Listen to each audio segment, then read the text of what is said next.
Welcome, Sister Jane. We got Michael. Paradoxus. We got Daniel. We got Diane. Welcome, everybody. May.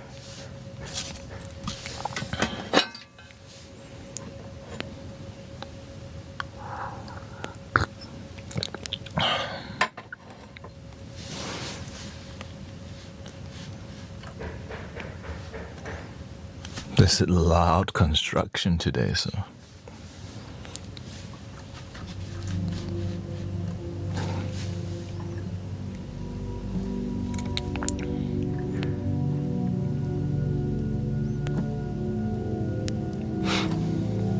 Sister Seashell.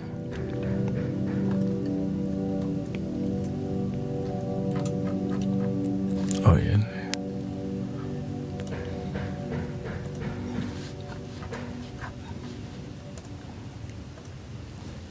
I've been taking apple cider vinegar before bed.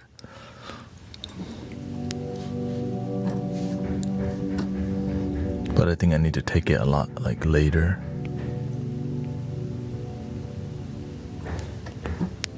There you go.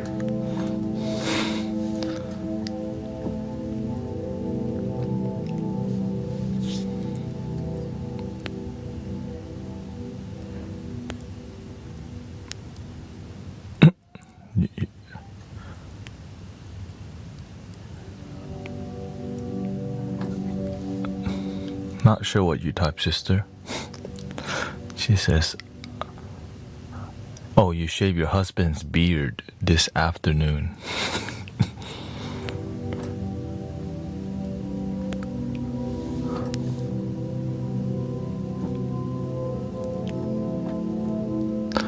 Yeah, no, I think I should take it I take it before bed 30 minutes, but I think I need an hour or two before. But it makes my stomach growly on stream. Yesterday I took some. I always take some before. I take some before I eat to improve digestion.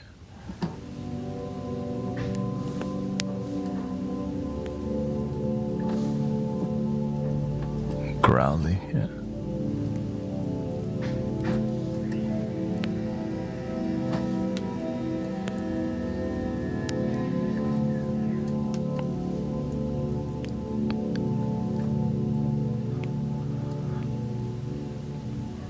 There's a filter called a remineralization filter that you connect to the filtration system.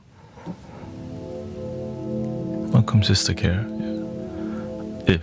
If you do it at home. So if you buy water that's reverse osmosis, just buy spring water. That's it.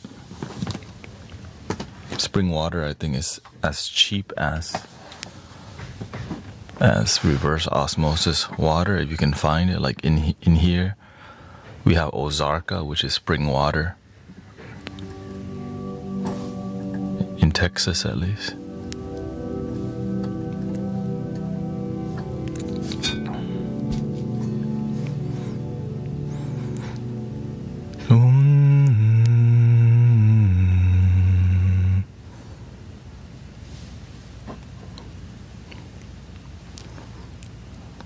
So I've been having a hard time sleeping because of those supplements, but once I do sleep,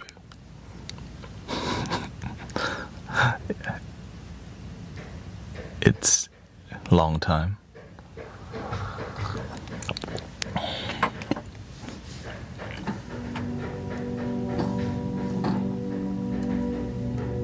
We have a 3-stage filter. Oh yeah, exactly. So if you have a 3-stage filtration system at home, you can just add another stage for remineralization to add better flavor.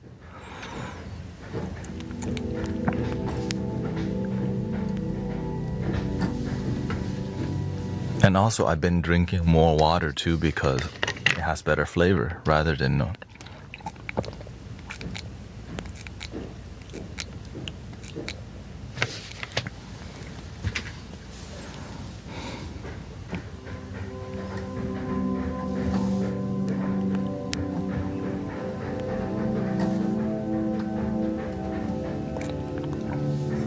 Yeah, I just take right now. I'm just focusing on managing my weight, because as you get older, your metabolism slows down, so you have to change your diet. If you don't, then you become really unhealthy because you don't burn, you don't digest as well as you get older. Luckily, it's easy for me to change because I'll just eat spinach with no dressing. Not kale though. Kale.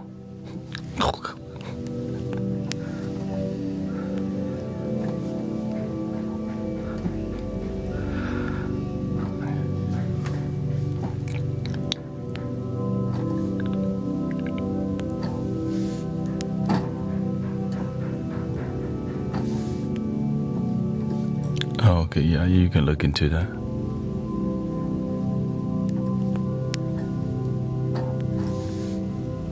Kale chips is different.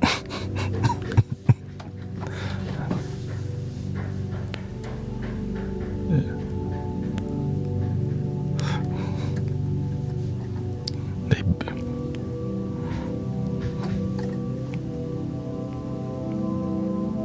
but I noticed my energy changing since I've been kind of,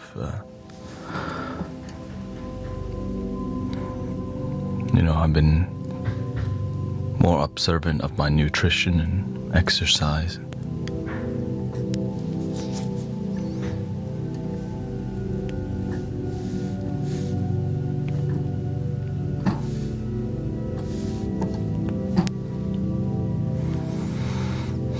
I think we should start with some chanting.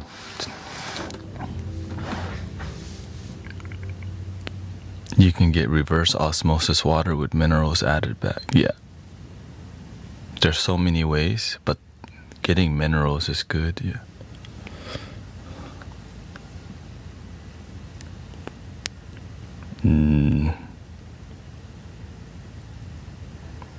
Of course, I prefer I like water called Eternal and Evian. That's the best. That's the water I like.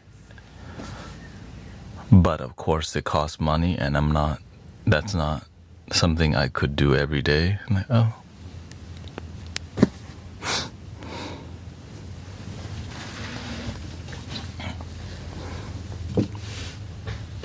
Yeah. Eternal mountain water.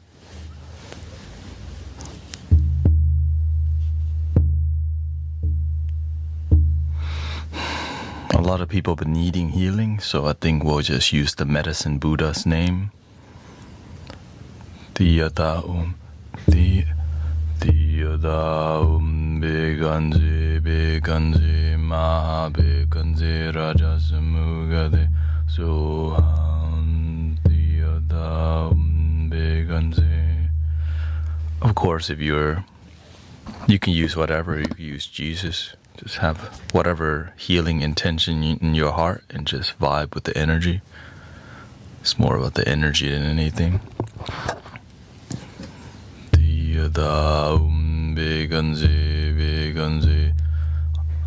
I saw that it comes from the same source, more about the intention.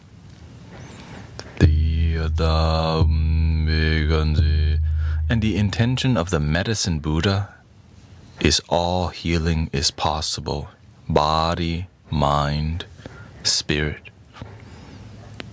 That's it, no doubt. When you chant it, you just know it's possible. You don't have to know how.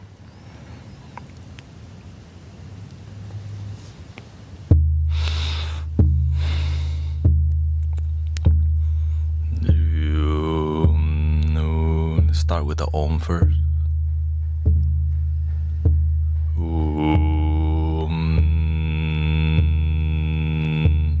My belief is self-love. Yeah. I was raised Buddhist. I use more Tibetan style approach. But what I'm doing is more of a spiritual belief about energy and love. That energy is devotion towards love, and with a foundation of Zen, which is living life more in the moment and less clouded by thoughts that don't serve us, like doubt, fear, and worries. Being in the moment, you make a plan, you see what's in front of you. Life is more practical and concrete and less philosophy, less ideology and more practicality. Yeah. And that's what we call Mystic Village. And we can be inspired by all cultures, because all culture is one.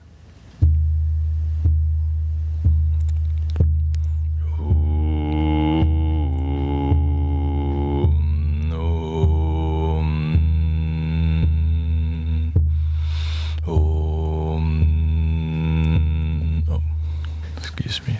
I was like, something is off. The frequency meter was off.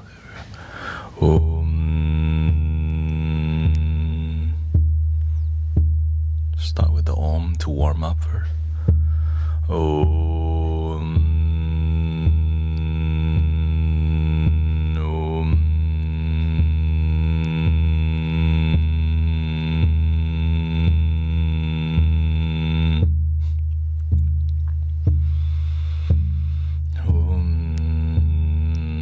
While you're oming, you don't worry about being perfect. Just breathe when you need to. Find your rhythm.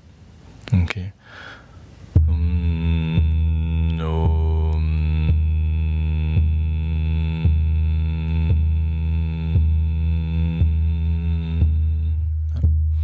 Hello.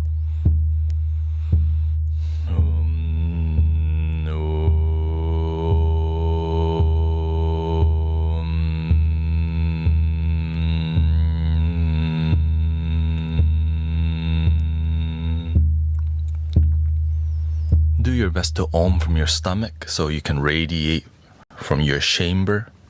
Your stomach is like a giant, when opera singers or any singer, sometimes it can sound, okay. Because I want to share with y'all how to be effective. That's coming from here, nasally. But if you need more vibrational healing for your body,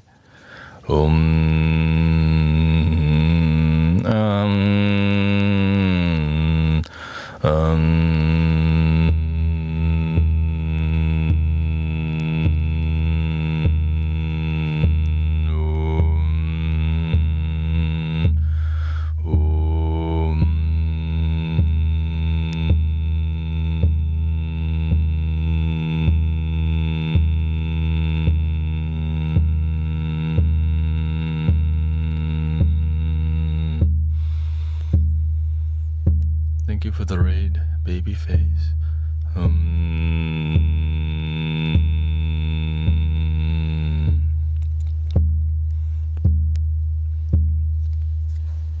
It could be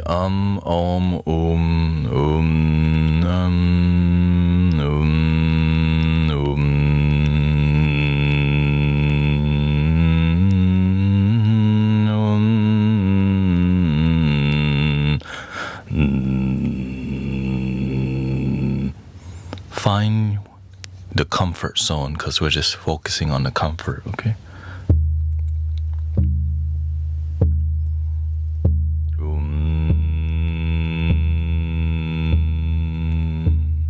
I'm oming to the sound of the drum right now.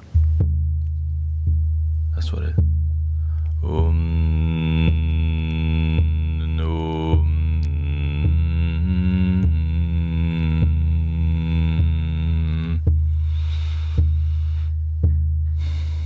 Thank you, Yasmo.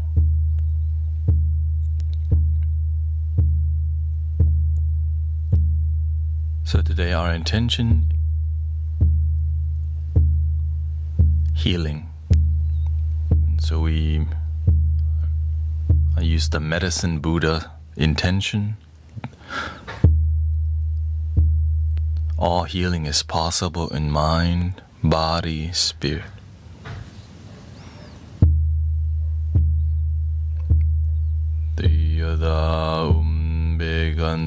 Beganze ma beganze raja samugade zoa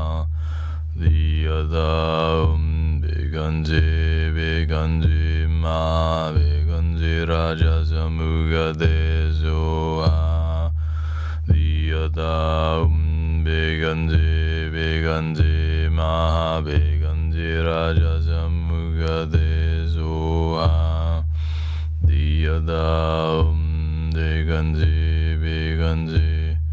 Yeah, we'll play the flute soon, but we're doing this first.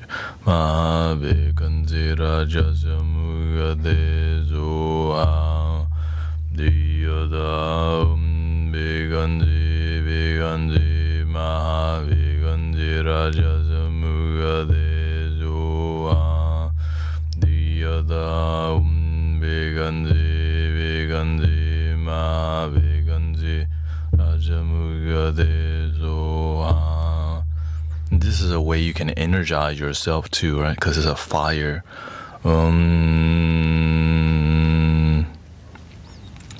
Meditating and staying quiet is more of a water technique. You just, unless you're breathing like, right. So this is another way to kind of have a balance between the water and the fire. We're not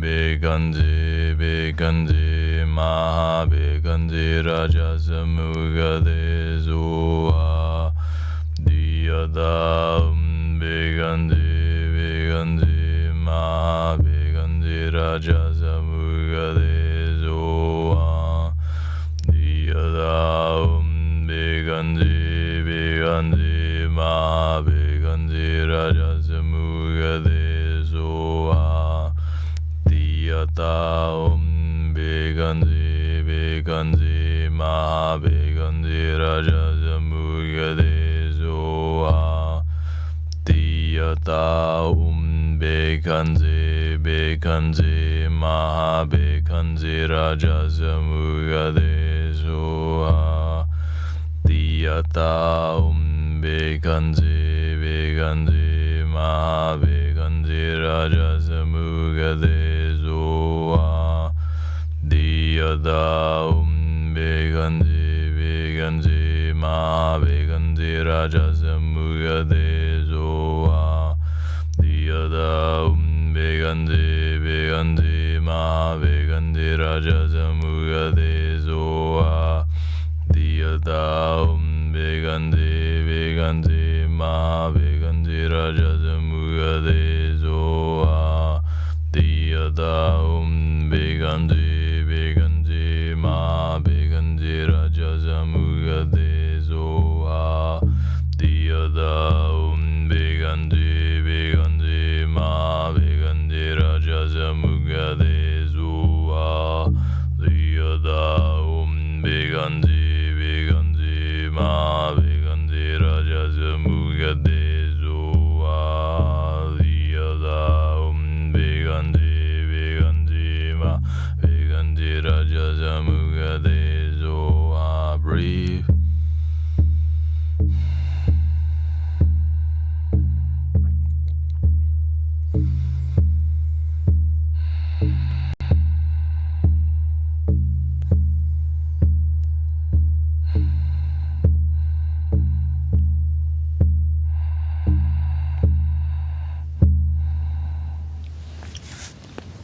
How was that?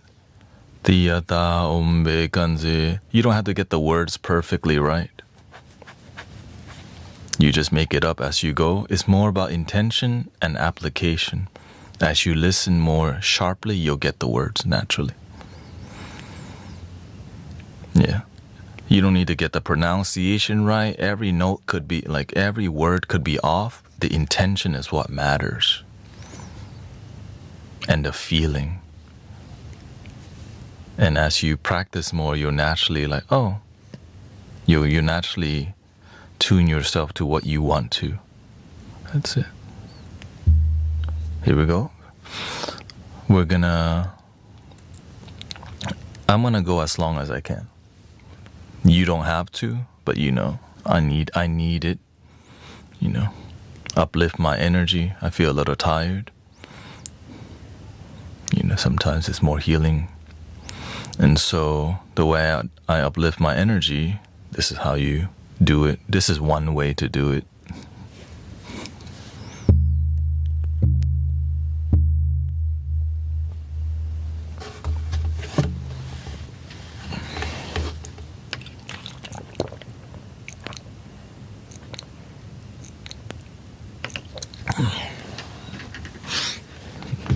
I'm gonna turn on the reverb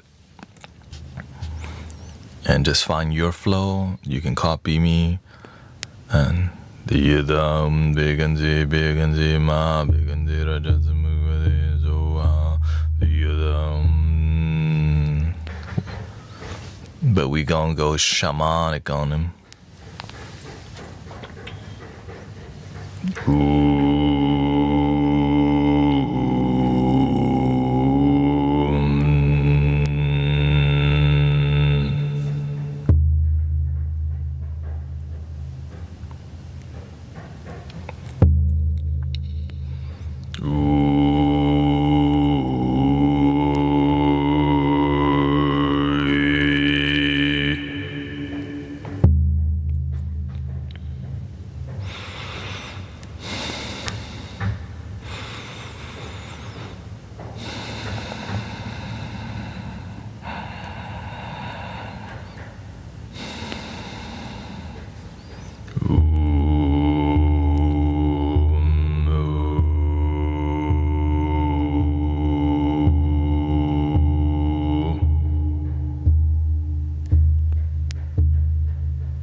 Goes like Namo Bhagavate Vaisacchakuru Vaiduriya Aparachaya Tathagataya Rahate Samyak Sambhutaya Tatyata Vaisacche Maha Vaisacchara Chasamukate Savaha Namo Bhagavate Vaisacchakuru Vaiduriya Aparachaya Tathagataya Rahate Samyak Sambhutaya Tayatam Vaisacche Maha Vaisacche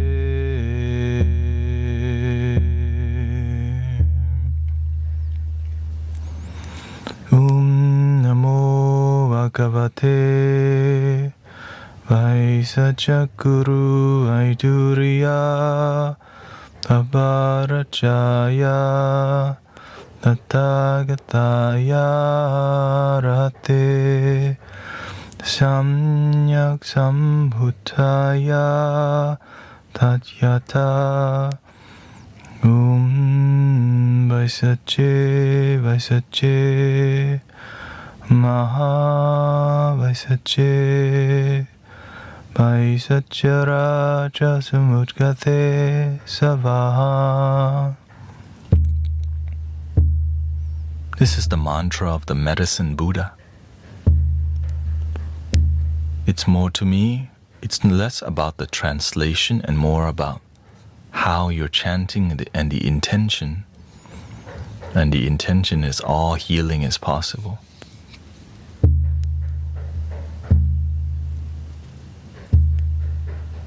The end.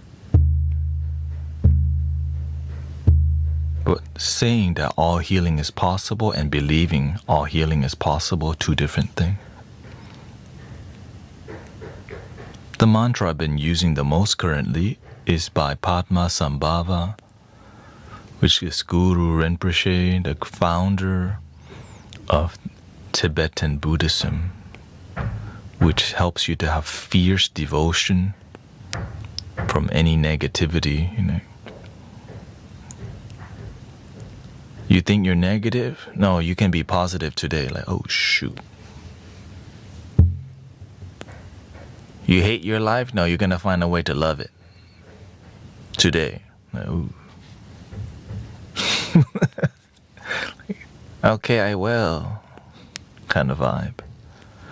Which is, if you ever heard of the book called Tibetan Book of the Dead, he's the author of Tibetan Book of the Dead.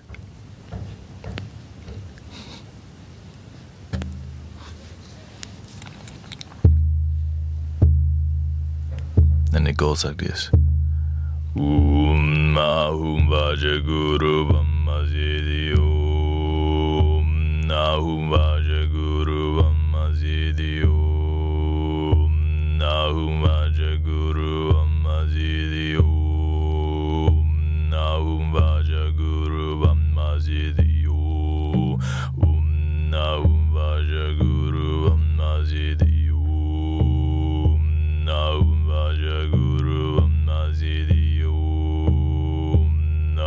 Vaja Guru Vamazidi Vaja Guru Vamazidi Om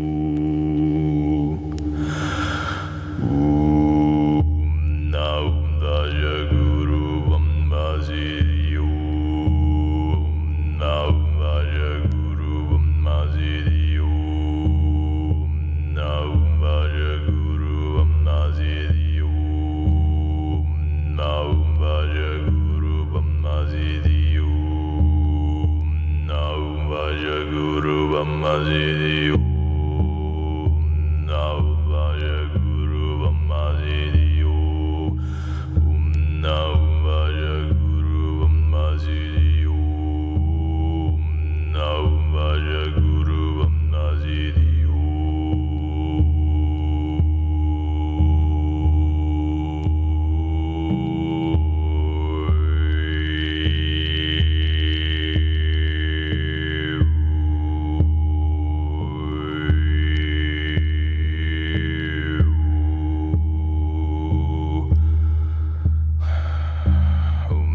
Vamazidi Om Nahum Vaja Guru Vamazidi Om Nahum Vaja Guru Vamazidi Om Nahum Vaja Guru Vamazidi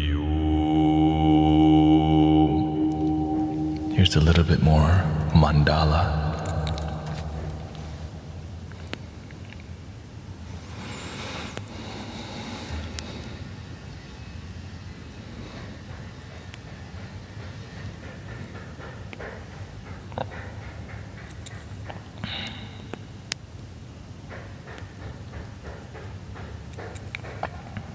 Let's use a construction background.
Let's go lower here.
think that's enough for today.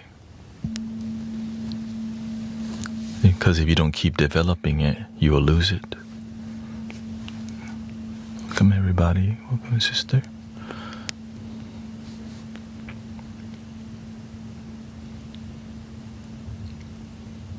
Right, because before I only get to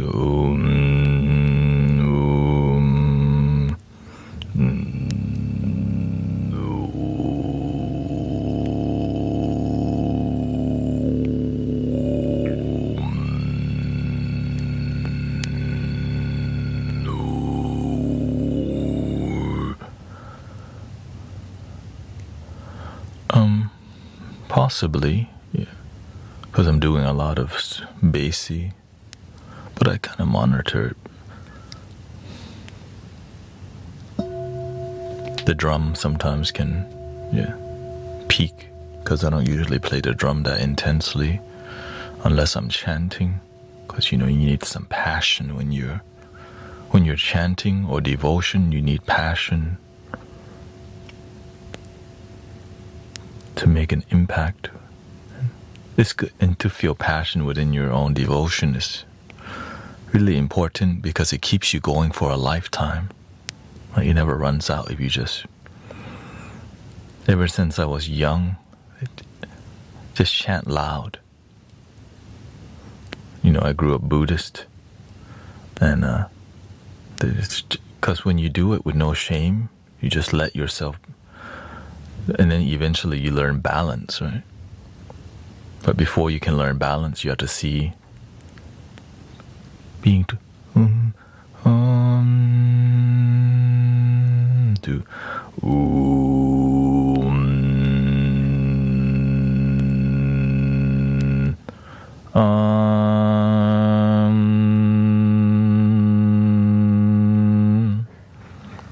when I first started oming, that's how it sounded.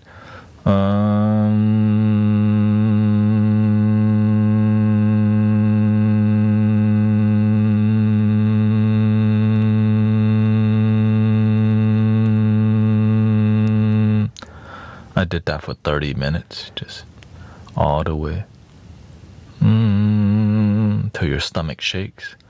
You run out of air, and you just keep going.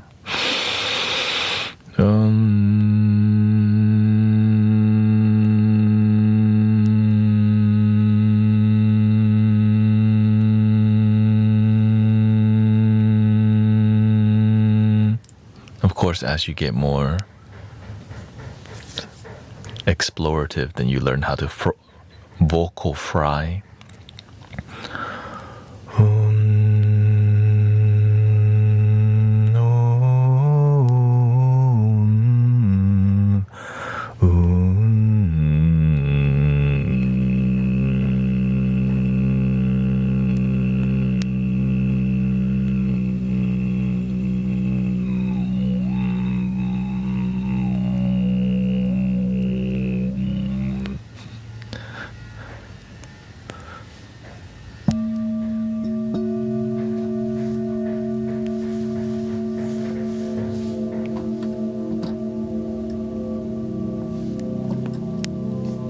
We do have major construction next door,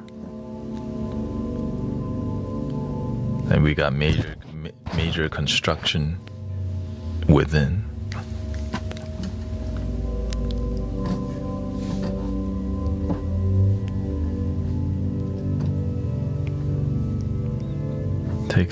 It takes months of practice, years and months of practice, which we all can do if we just devote ourselves like I got.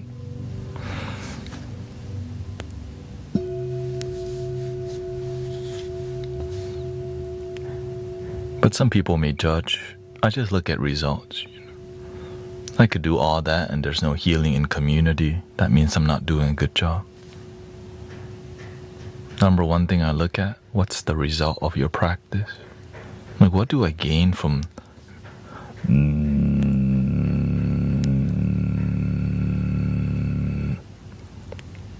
when you feel it within you, there's some like, what is that? The mind goes, I don't know what that is, but that's kind of dope actually. So you feel good through the vibration. You know?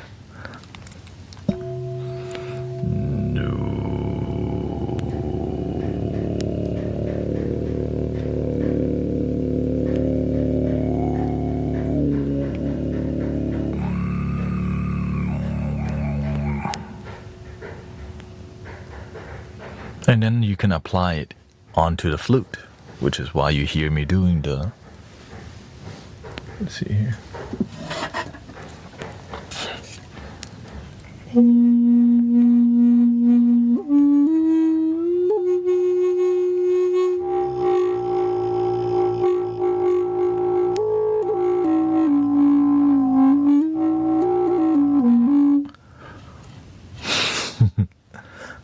And there's other techniques. That's the tongue technique. And then the throat.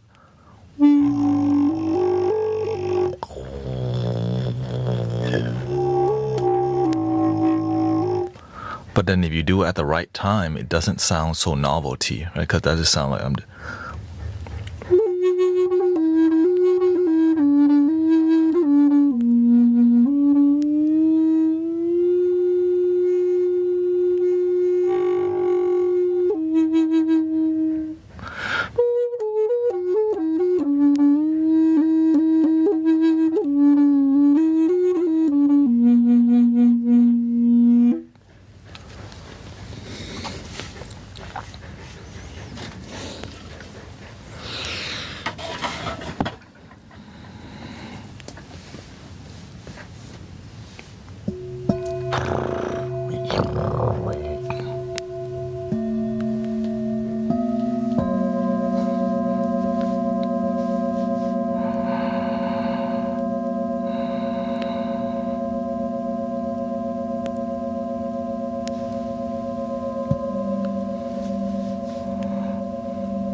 Make sure to try the nose technique too, okay?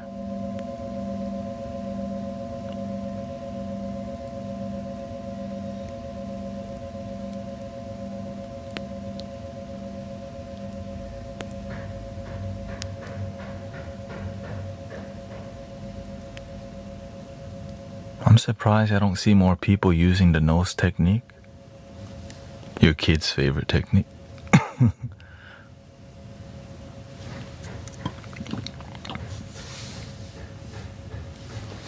I mean, it's good breathwork skill. It's kind of difficult, actually. May look easy, but actually it's difficult.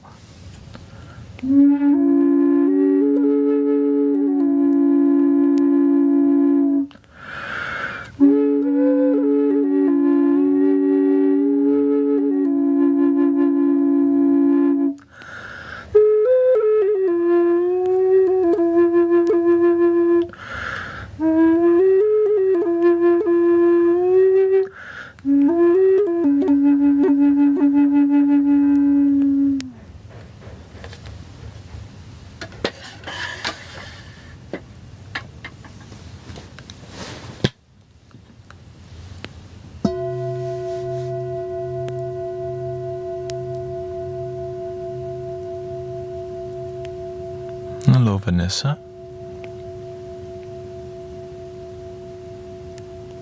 You know, that's why they say, get boogie.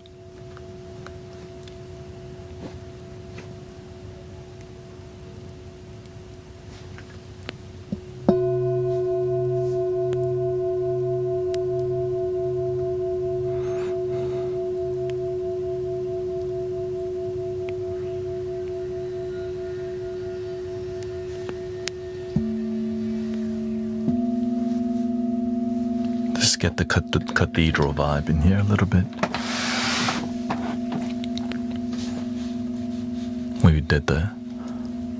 We should do some Gregorian chanting vibe, but I gotta use the restroom first. Just want to set it up.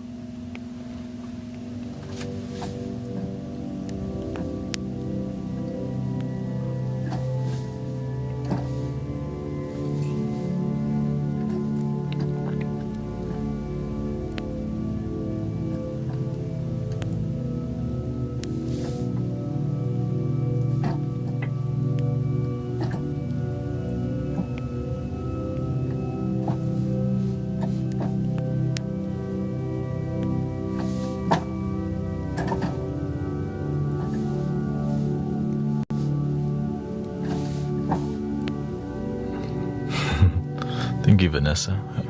Thank you for listening. Yeah, I'll be back and we'll do.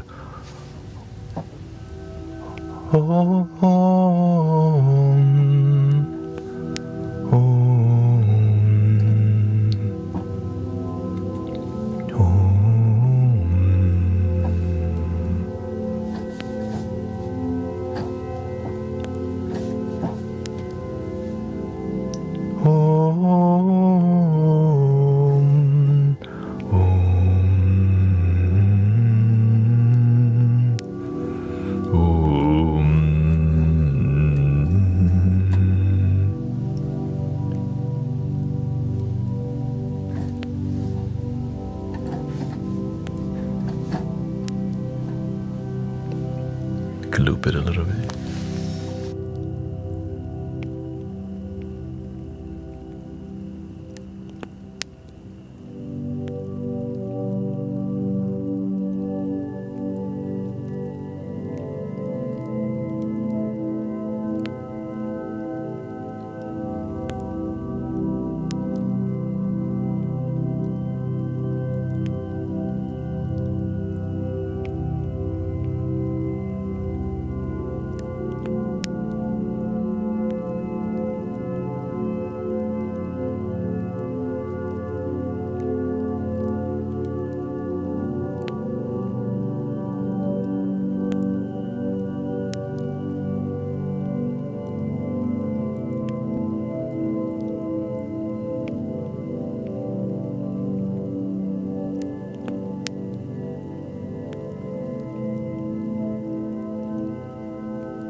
I have a loop station, that's where the sound's coming from. Yeah. So I would play something and I could loop it.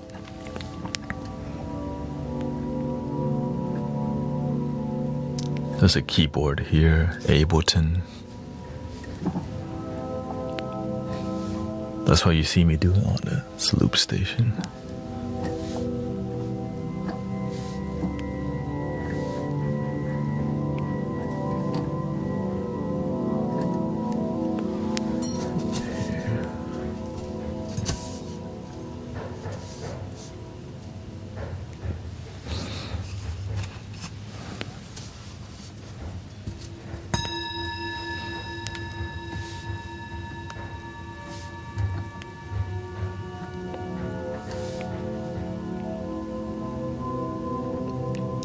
This sound is coming from it's coming from a computer. Because you need a lot of processing power to create this kind of vibe. A keyboard usually cannot replicate something like this.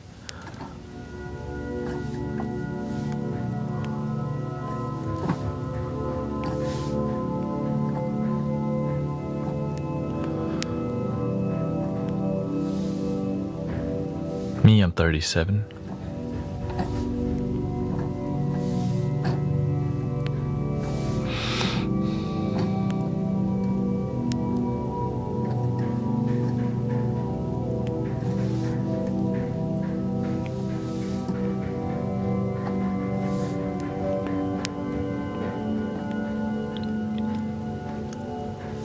Let's see. This one is called Angelic Whispers. Yeah.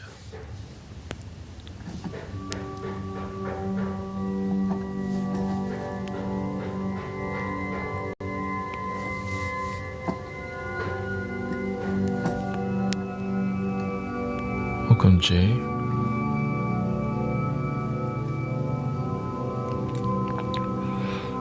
The thing is, everyone likes something differently.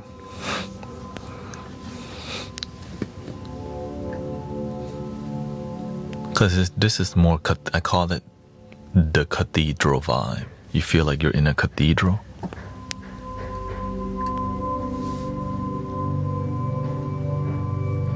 So there's some nostalgic experience with it. The Catholic Church vibe, you know.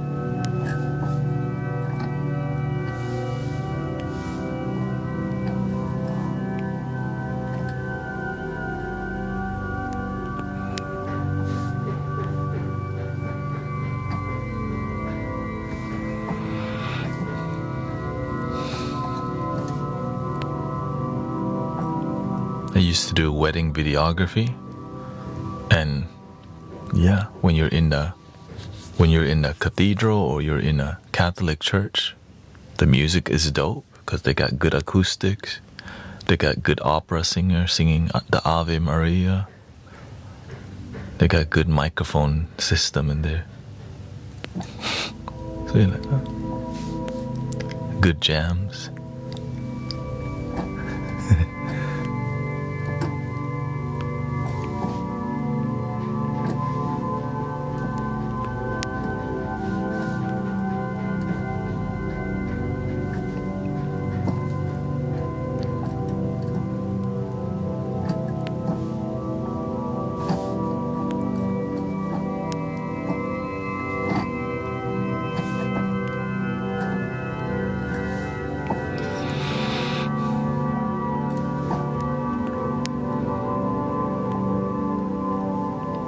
Singing bowls in a cathedral.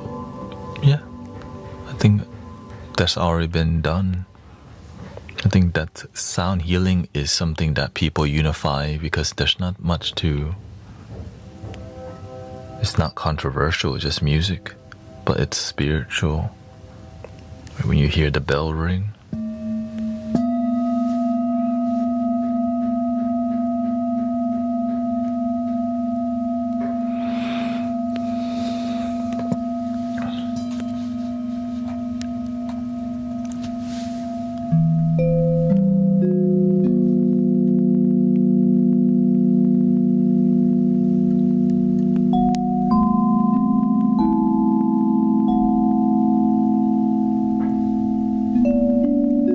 No, there's a major construction next door, so.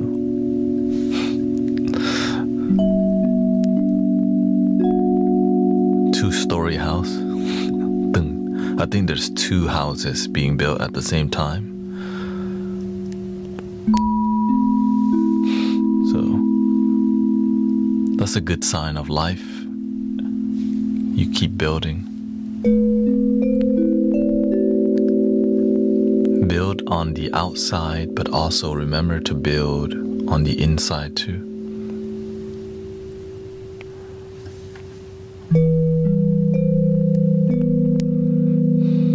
How do you listen without fixing someone's problem?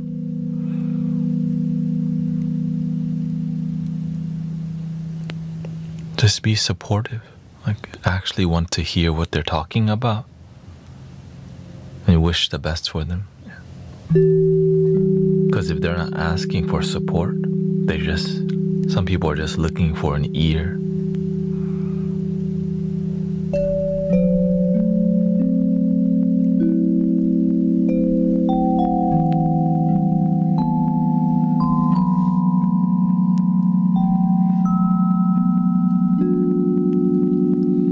But here's the thing, sometimes we want to just listen to somebody's problem. When you become a good listener, you also become a good speaker.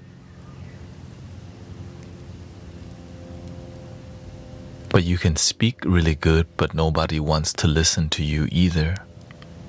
Are you a good speaker if you can say fluffy words, but nobody wants to listen?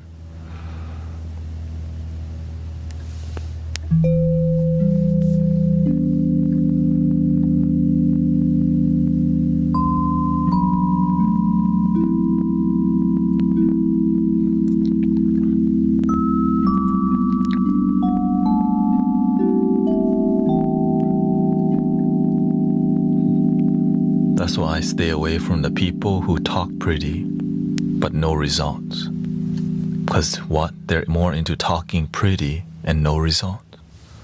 And then when people hear that, they get offended. But that's okay. That's why I just like to journey alone or with people who are on the same page.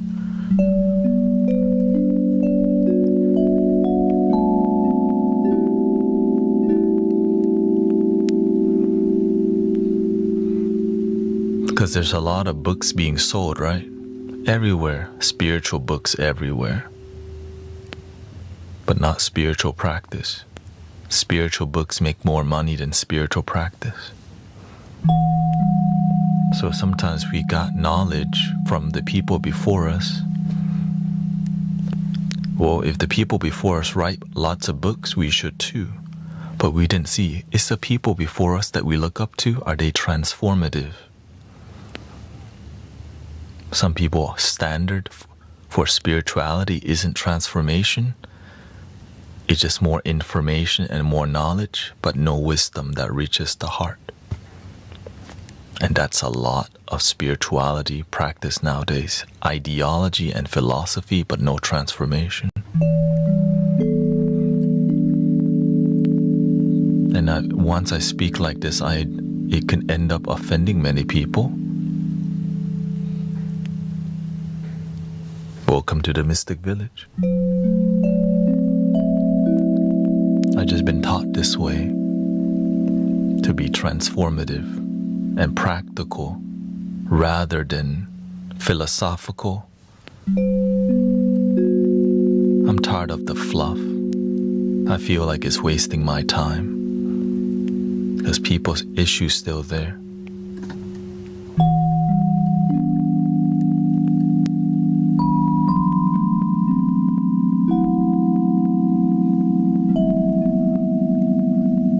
Mia says, that's why I like the 12-step recovery. Exactly, that's a plan you can execute. I respect that.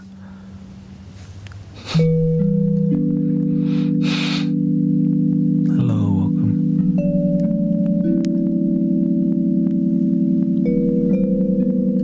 Even different types of prayer, the Lord's Prayer and the protection prayer, at least there's action involved and not just a bunch of words. Meditation techniques,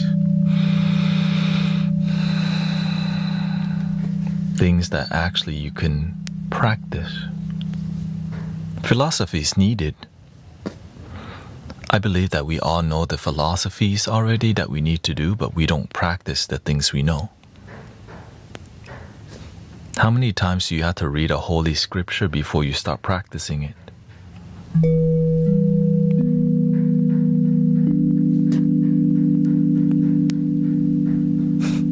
Some people just love reading books but not practicing what they read. My teacher told us, some of y'all love to read the cookbook, but you never do the cooking. And then you go read another, Bodhidharma. You go to another book, you read, but never practice what you have read. So I distance myself from the student that read too many books.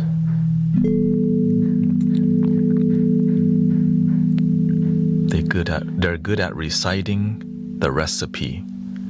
Be a good person today. Be more in the present now. But then they don't do what the manual says.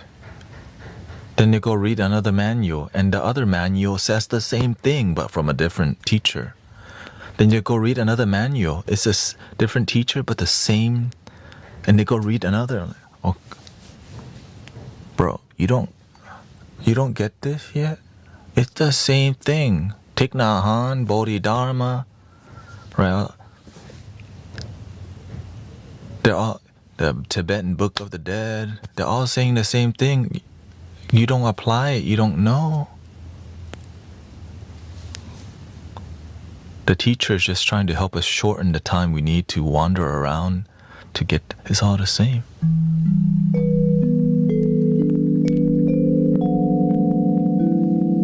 It leads to this right here.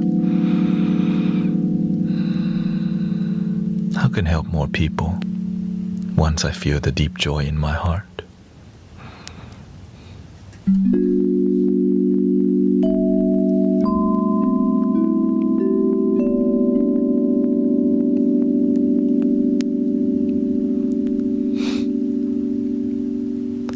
Sounds like me and Google search. A lot of stuff comes back and says to do breathing exercises. But instead, we download Call of Duty. Just came out. Battlefield come out. I have high stress. Let's download a new game. The same game they've been producing for a decade now.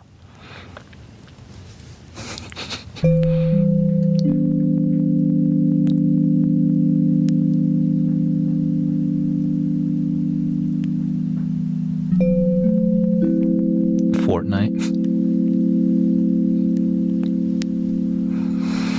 Yeah, and so imagine the thing we need to do is to do less of that. It's not that it's bad. It's not bad until until our life is not working out and we keep doing the same thing. You gotta make a change.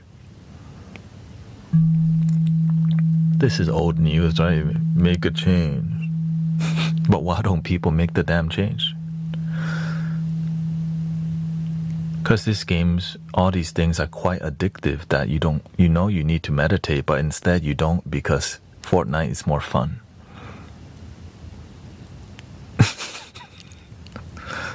When you're meditating, it's boring. When you play Fortnite, damn, the colors are popping. It's like drinking a high C, right? The colors are bright like a Willy Wonka factory. There's so much dopamine from the colors, the avatar, the dances you do in there. When you come meditate, why the hell would I want to do that? Boring. Fortnite instead. The Matrix got you. Play more. You need the new avatar because the new avatar has somebody doing the twerking and you like that.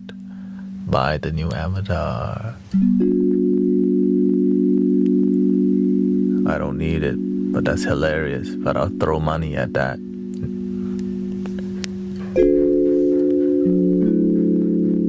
That's for the laws. On God, I can have my Fortnite Riz if I have the twerking, dancing thingy.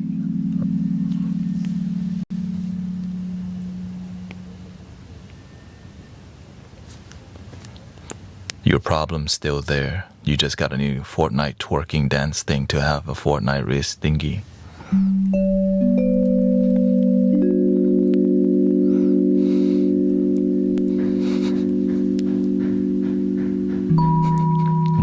Welcome to 2025. If that's not the definition of slop, I don't know what is. They complain about AI slop. Man, human slop been here. It's only bad because, yeah, I know.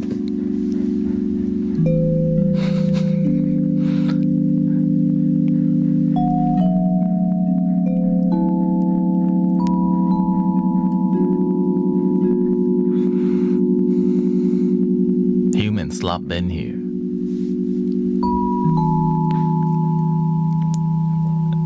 I think are really good. It's just hyper entertainment. That's what it is.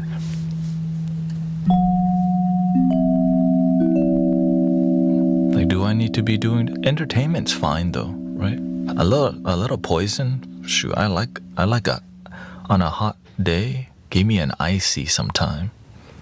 Shoot, but not all the time. I know it's terrible for me. You know what I mean?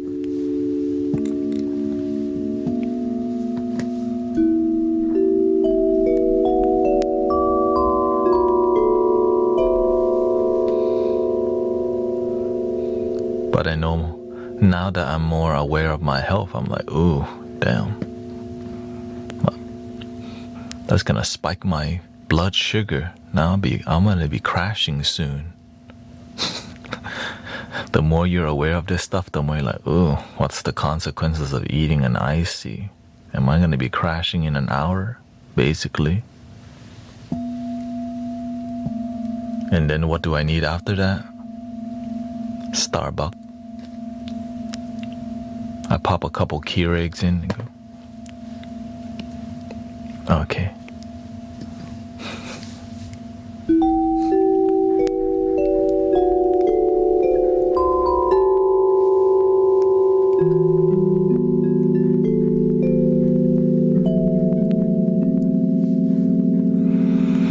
High blood sugar peaks anxiety. Have y'all seen the soda aisle in every grocery store? It's alarming. When I look at the soda aisle at Kroger, I go like this. Damn. You go like this. The whole aisle. Freaking. Sugar water. Addictive sugar water. Let's not say regular sugar water. That's different, you know. Lemonade stuff. Oh, addictive sugar water. The whole aisle. When I was a kid, I remember we used to buy 3 liters cola. You know, the off-brand because you save money. Cola. Cola. Every day I have my cola and some ice.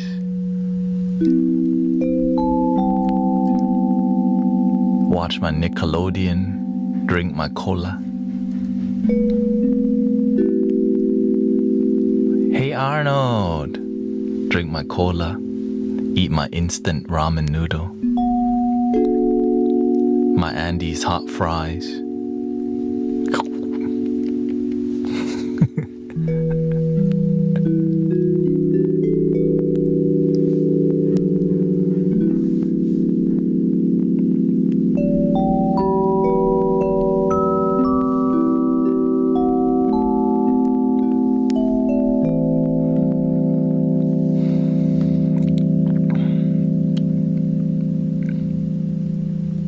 Yes, the football head. Hey, football head. Arnold and Olga. Or is it Helga? Helga. Damn. Hey, shout out to the OGs out there. Helga. And then some. In my days, we were watching Popeye the Sailor Man. Like,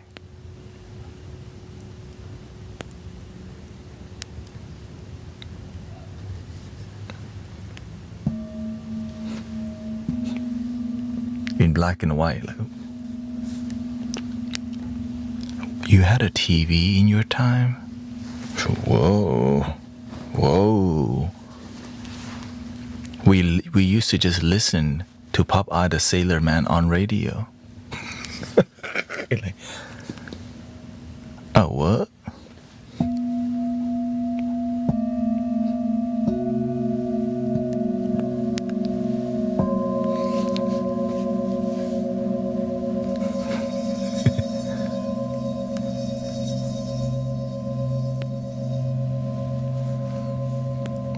Which is the best part of America, which is like a spiritual place. The best part of America that's a spiritual place is called the America that's in the moment.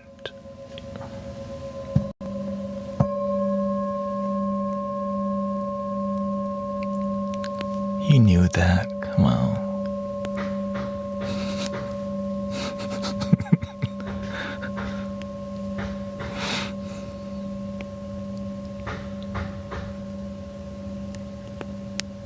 Hukum as eroticness is.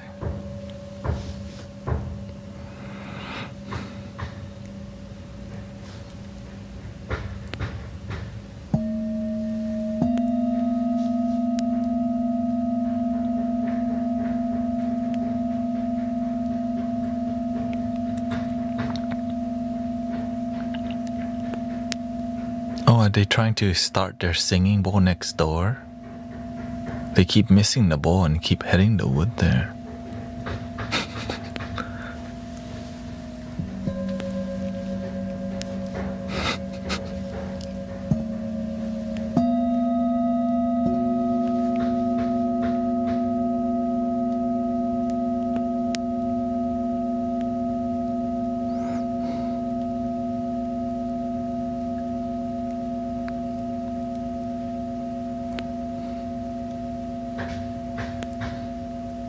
It's a construction next door. It's basically a nail gun. Ding, ding, ding, ding.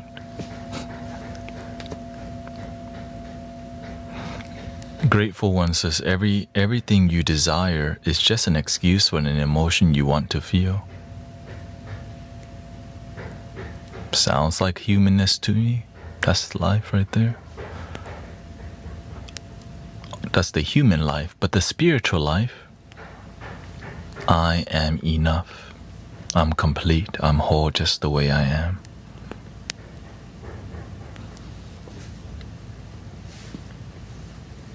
We gotta be clear about the way we,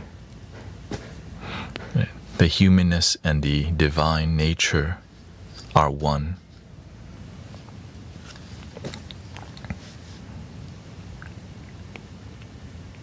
You know, Thich Nhat Hanh says, all views are wrong views.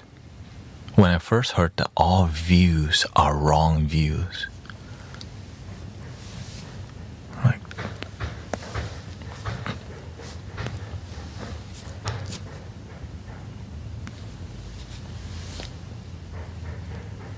Thich Nhat Hanh is a Zen master.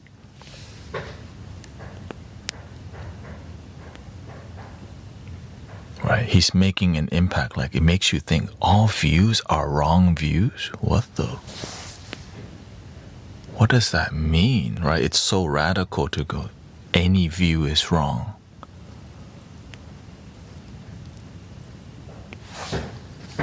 What does that really mean?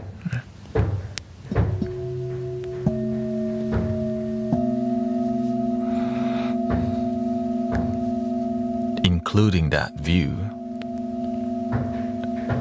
Exactly. He actually even the view that he has about is a wrong view, because it stimulates engagement.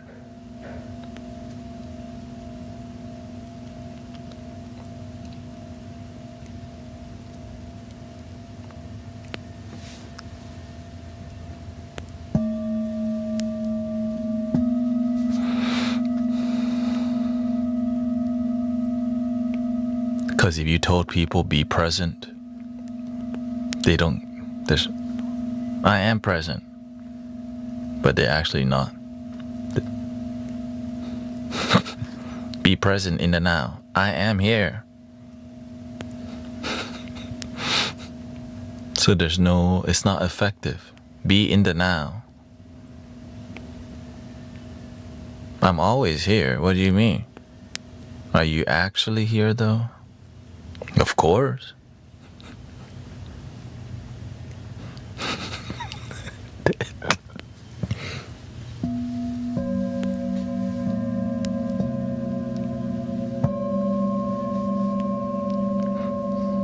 Like, we never think about, are you actually present in the moment?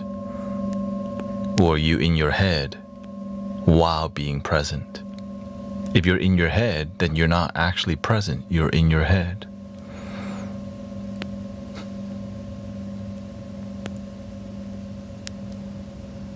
Thinking and thinking and thinking and thinking and thinking and thinking. Is thinking wrong?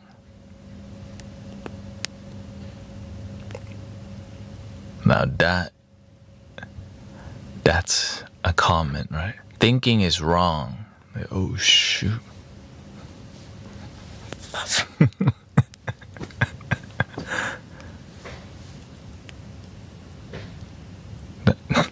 That would piss a lot of people off, actually.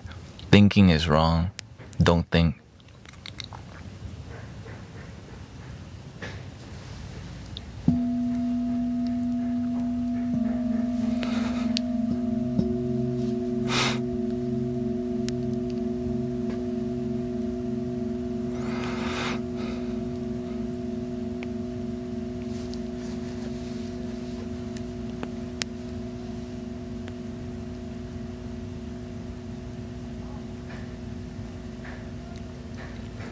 That's what they're telling the machines. Yeah.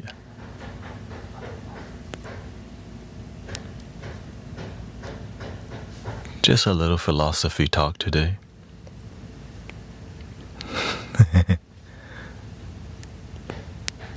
What are we talking about? We're talking about nothing.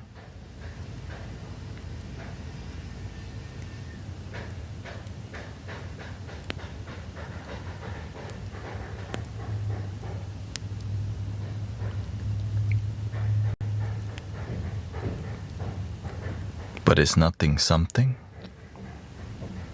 Or is something nothing?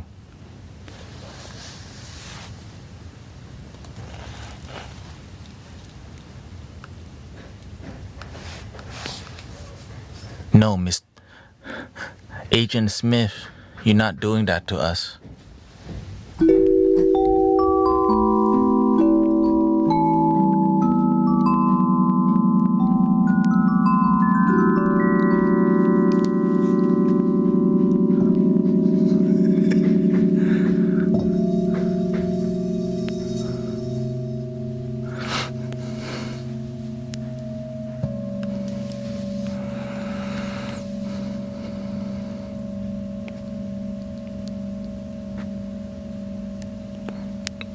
What's with the banging noise? I think the neighbor is trying to. They have a lot of mosquitoes, and they're trying to, hit the mosquito with their hammer right now. I don't know why they don't use their hand.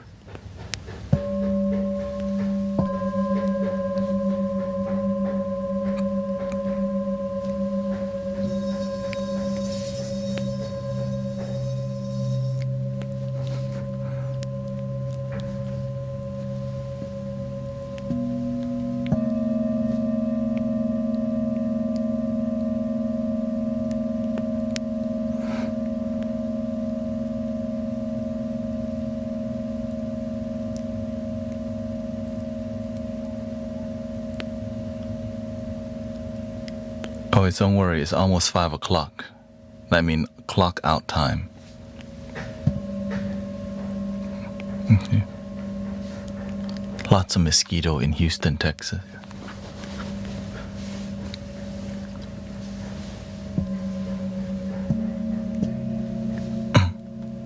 They call it the swamp.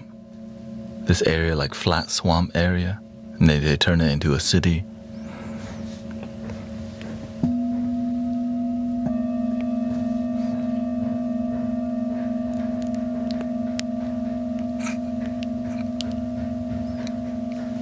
Okay, that's okay. I get the cathedral vibe for you.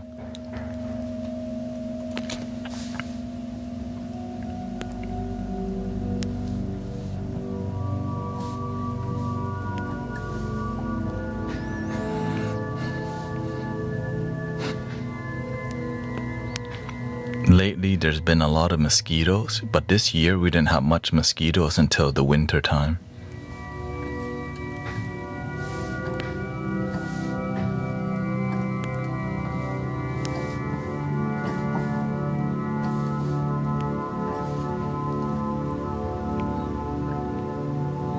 Welcome, Muso.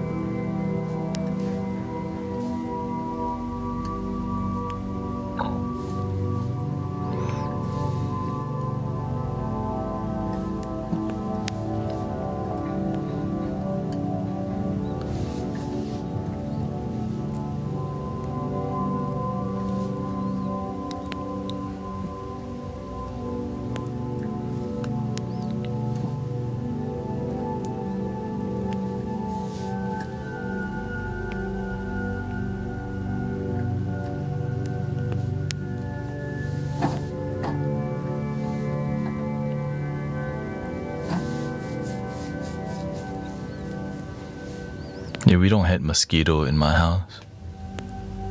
Well, I mean, if you accidentally, like, I try to capture.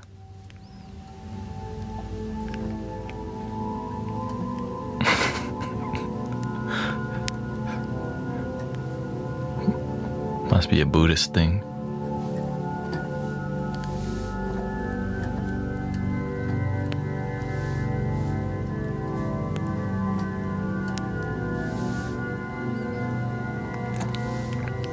Because they're not really they're not really infesting like roaches. Alright, you're just passing by. Roaches, they're like camping, they do a camp out. You know what I mean?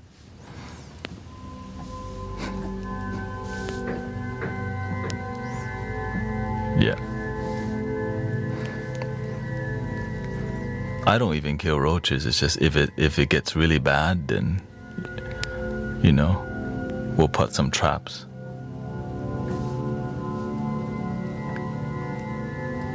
I'm not trying to eat no roaches in my food.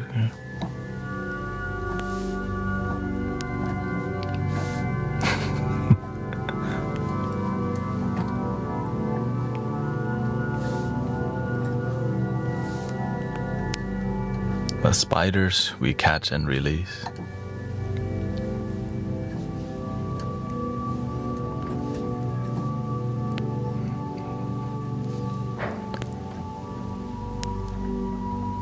Do you mod hot only?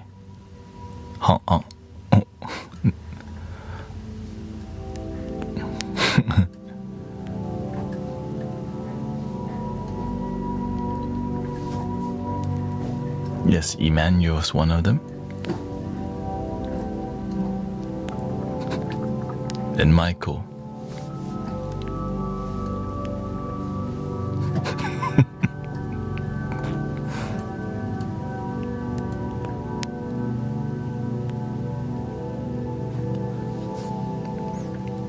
Aren't mosquito hybrids because they draw blood from humans? Doesn't that make their egg part of you? Don't know.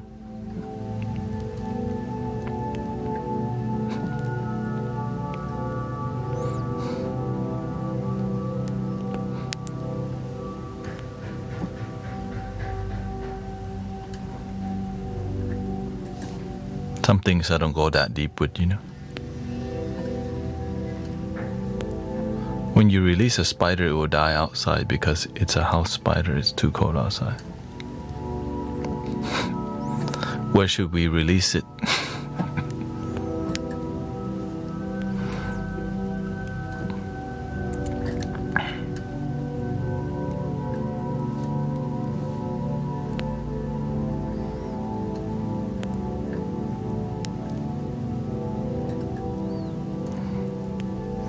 To me, I just do the best that I can to I don't mind the spiders. I'm okay living with, okay, you big spider, you hang out in the corner. You know? To me, hey, you just gotta figure out on your own.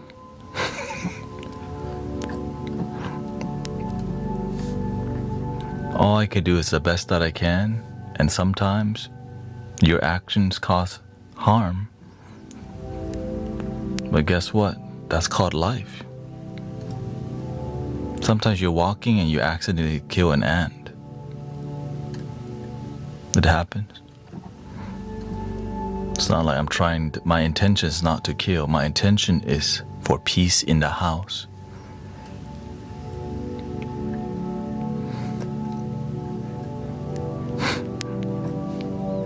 And the main part is that my wife would be paranoid. Did you capture it? Yeah. I'm live streaming.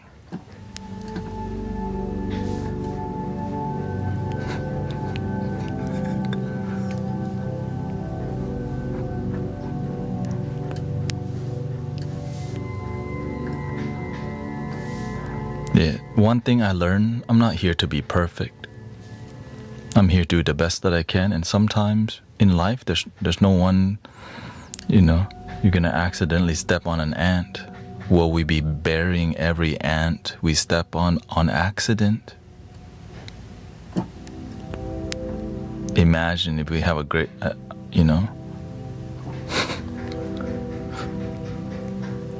And I learned from my teacher that the karma of killing an insect is different than a larger animal because you're not affecting, right, the ecosystem. Right? The king of the jungle, like a lion or a tiger, they bring harmony to the jungle because of their ability. Right? One animal can bring harmony to the space. If you accidentally kill a cricket, oops.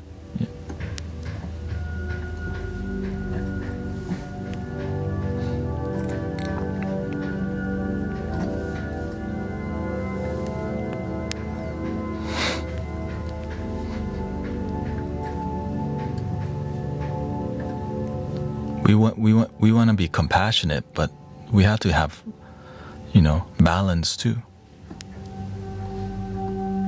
But that's just my take. I like not making everything a big deal. Oh no, I stepped on a couple ants. Oh my, but may home, move on.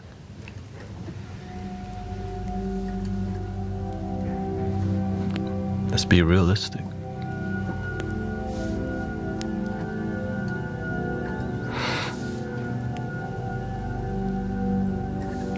There's worser things happening, right? You're like, your intention wasn't. There's bugs everywhere.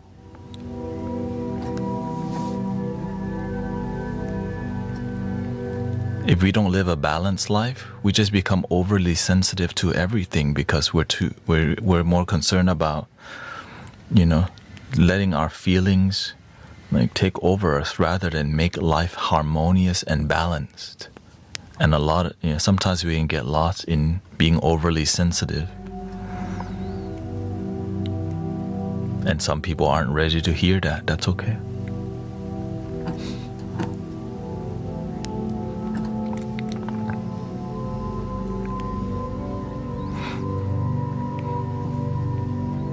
I learned it's more about intention. If your intention is not to cause harm and you accidentally, oops. Right, but of course, there's still consequences. Like accidentally killing an ant versus like a human being is a different story, right? Oops, ant. It's like, oops, human being. The guilt, the cause and effect is way different. Oops, a cricket. You're not gonna be like, oh, mani padme hum, human being. Run! So we have to know the karma, the cause and effect, and have wisdom.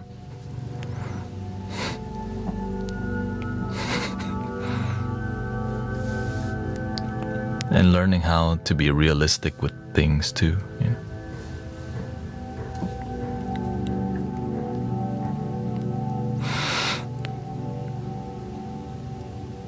Oh yeah, if you hear my voice twice, you might want to rejoin, sister.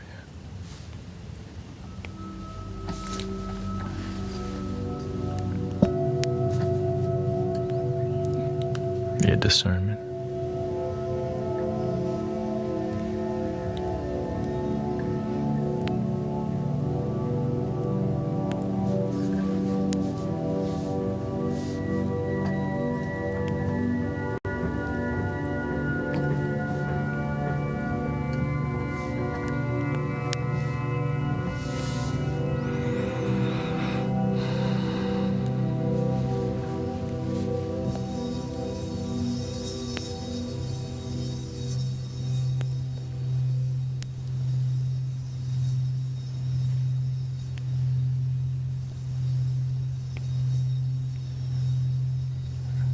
Did you have a good day?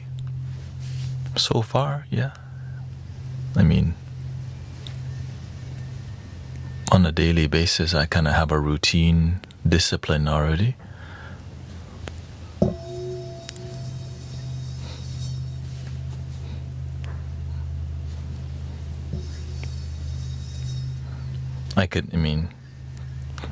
There's a bit major construction next door. I could see that as something bad, but it's just life happening, right? They're trying to hammer the mosquito.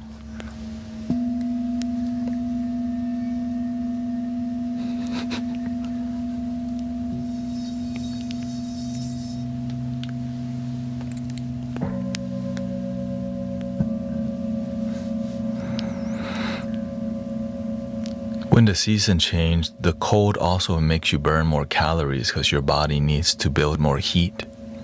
And sometimes people are not sleeping enough and they forget to wear their sweater or wear a beanie, like cover their head. And so it can exhaust you if you don't pay attention and adjust to the weather.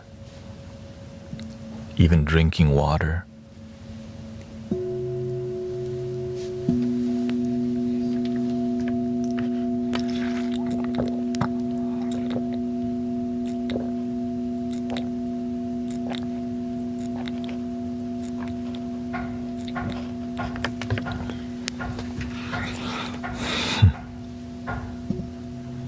Yeah, I'm sure mosquitoes, they definitely have a purpose or else they wouldn't exist. Just like human beings.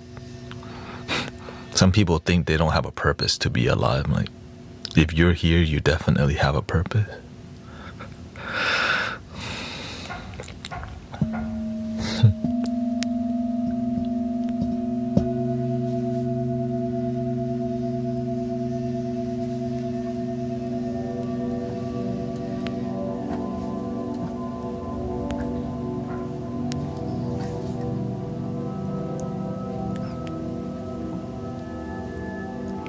And it's just up to you to figure out what your purpose is.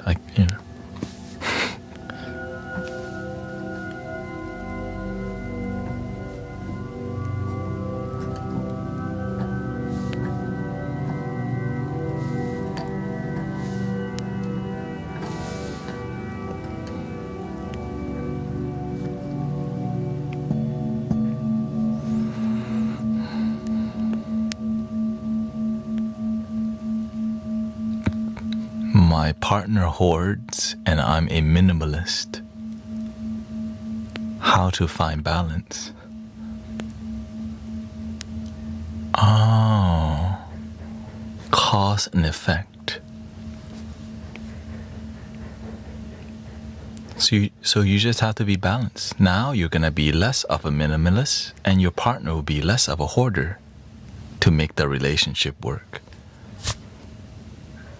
Or the hoarding takes over and you identify as a minimalist but live like a hoarder.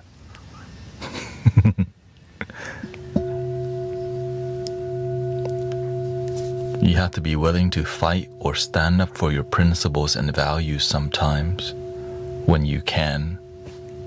And in this situation, you can because you're in a relationship where you own yourself and they own, right? Your partner. To make a relationship work, it takes two people to make it work.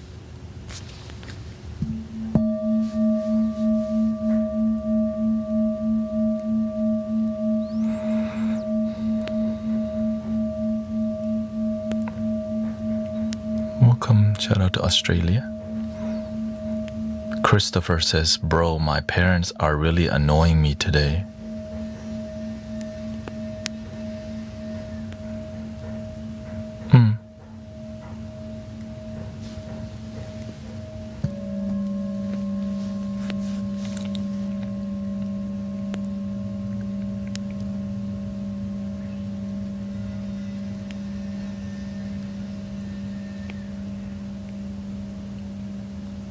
Sometimes it takes time to find harmony with your parents. They want to tell you how to live your life because they want the best for you. But then they also don't know you, because no one can know you better than you. Unless you have a mentor who's observing you, that's a lot different, right?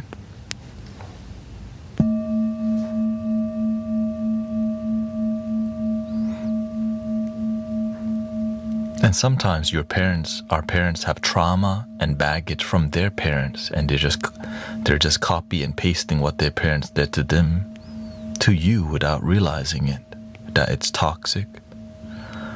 Like communication issues.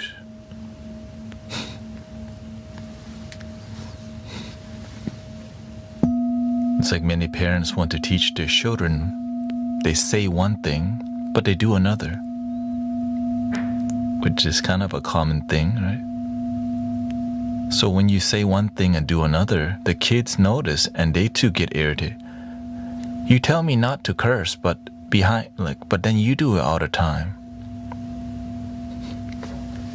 And so the kids are conflicted because you say one thing but you act another. So your credibility goes down.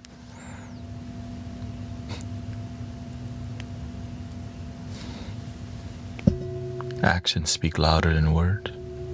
Well, why did they do that? Because that's what their parents taught them. Say one thing but do another. And so now the kids learn to also do the same thing. The kids know, oh, I can say one thing and do another. They just copy and paste again.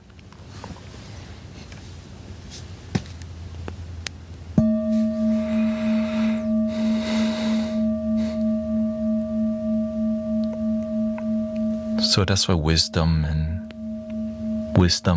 helps us to understand our parents and ourselves better. And sometimes it's just karma. You've been blessed to have life because of your parents, and you just have to deal with some negative repercussion as a part of your karma of existence, right? But with wisdom, you can be above the negativity and the disharmony by it. I want to get along with you, mom or dad. And just have a genuine heart to heart. But sometimes they want to dominate, and that's okay. Sometimes that's all they know. You just have to learn to play the game. And have boundaries and make an exit plan. Or gain wisdom and heal your parents. That's an option that many people don't choose. Gain wisdom, awaken, help your family. That's the path that I chose. Many people just go, man, my parents effed up. I'm out of here. I'll see y'all every holiday, by the way. Welcome to the modern world.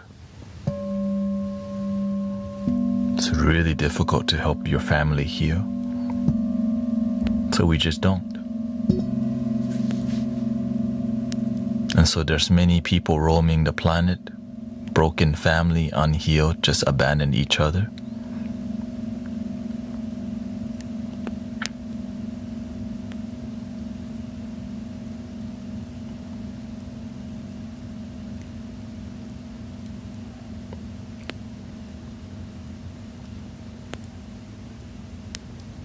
And then you wonder why the world's the way it is. Instead of healing, we just run. Confrontation, no, just run. Don't. I'm leaving, this is yucky. And so what do we run to? Dopamine, entertainment, crispy, crunchy, salty, sweet, sour, right? Chasing the butterflies in your stomach. Love me. Can I get your number? Can I get your number?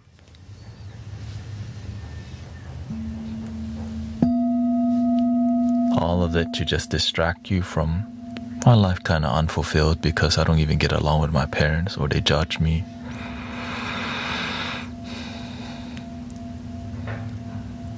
So I'm grateful that we can be a healing community that promotes restoration and healing and harmony with ourselves and family. It's possible.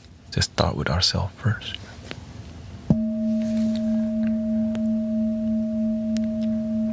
And a lot of people have amazing testimonials about how their whole family became more healthy and happy.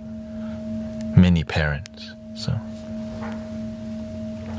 grateful for the amazing results in family with wisdom.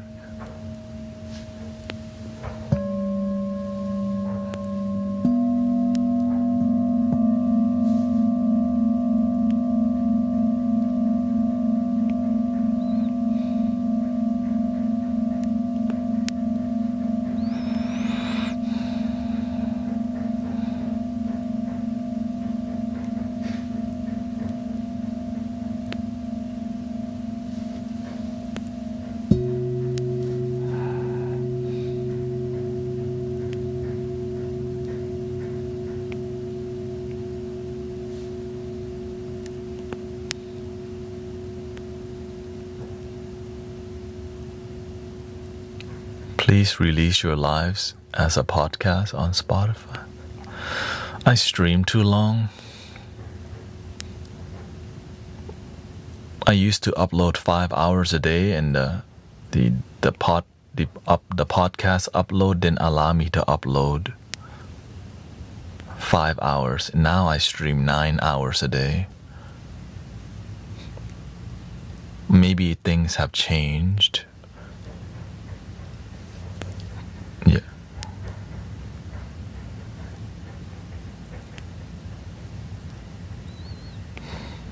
How does one know what the other woman feels? Unless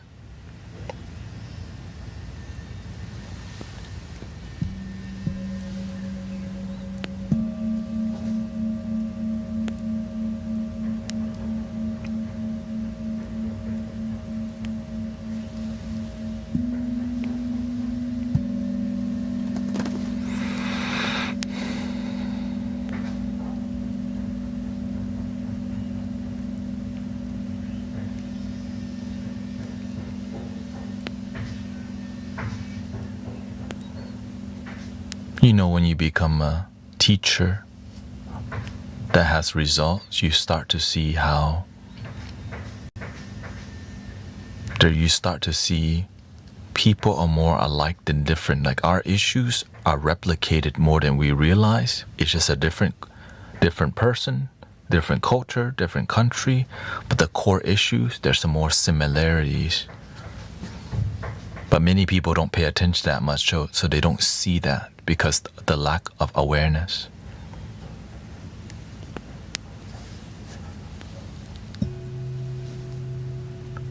And you learn how to help those people more because you've done it. Right? You help this person who has maybe an abusive father, right? And then you start to help people with great results. So you have a lot of tools.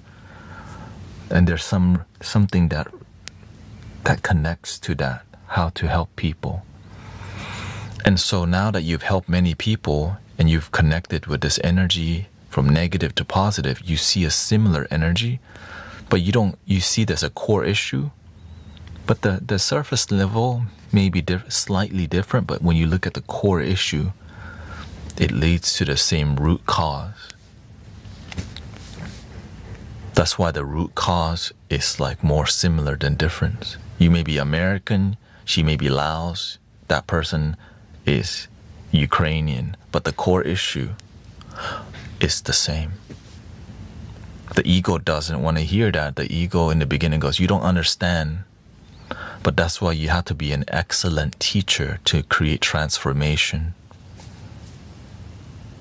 You have your standard for transformation has to be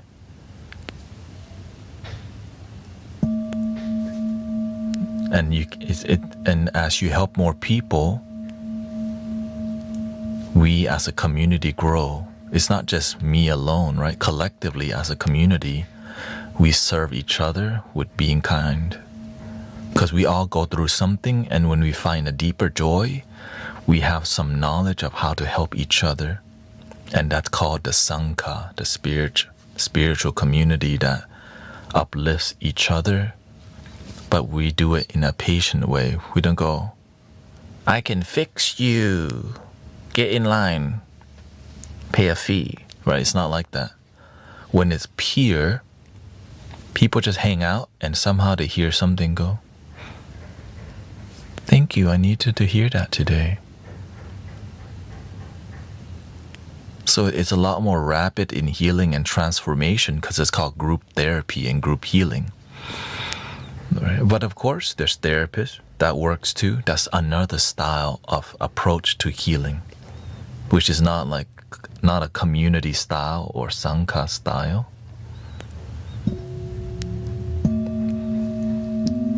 Because there's money involved and you can get sued because there's money involved and there's money exchange. Right, and you've been taught formally, you got a diploma, so all these things kind of like our fail-safe system to get, so that a lot of it's about this thing. But when it's all from the heart, non-profit, peer, there's a lot less yucky energy because you don't have to be here, you could just leave anytime. So it makes you have to be good because you're just following through principles and values that are actually transformative and not like a code of conduct so that, there's things you can do and can't do and all these things. A lot of it is to protect you from getting sued because there's money involved and sometimes lots of money involved. There's money involved in the job and money involved in suing. So there's called strings attached. And so that's why there's a limit to energy, like a financially exchanged healing versus unconditional, because it's all optional. You just chose to come here and chill. You got something, and every day, maybe you come here, you get a little something on it. Wow. No expectations. We don't know your name. You could be hanging out the whole time, and then one day you go, thank you for being here. I've been listening here for 2 months, and it helps me sleep. My life is improved immensely or whatever, right? And that's group healing. Collective healing. Out, open, free, no strings attached. Don't need to change your religion. Don't need to change where you live. Just show up and chill. I mean, you could, unless you want to change where you live.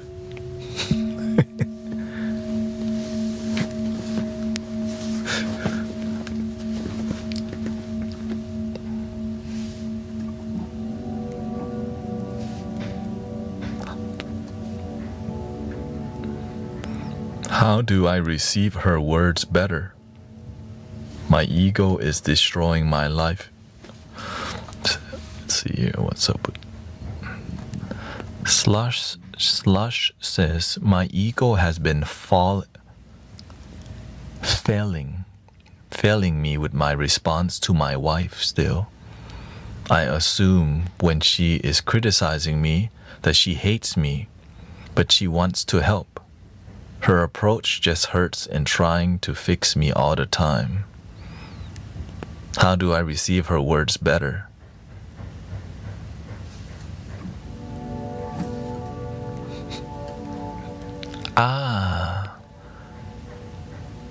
This is about patience.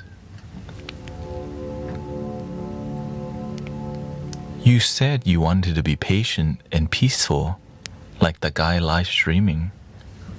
I would like to be just like you, constantly peaceful and calm. You said to the universe, right? You want to be deeply peaceful like that guy. You're getting the exercise you need to be peaceful. Somebody thinks something wrong with you, but you're good. But they think there's something wrong with you. But there's nothing wrong with you. They think there's something wrong with you. You just go, thank you, honey. I'm working on myself. I got this. I know you'd like to help. What you can do, you can say tell her what you need straight up. Take your time, don't react.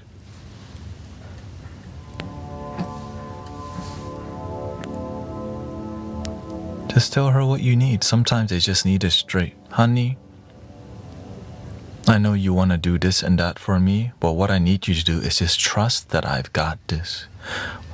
And a way you can help is, and just let them know how they can help to make things better. That's it. Your patience is being tested because you asked for it.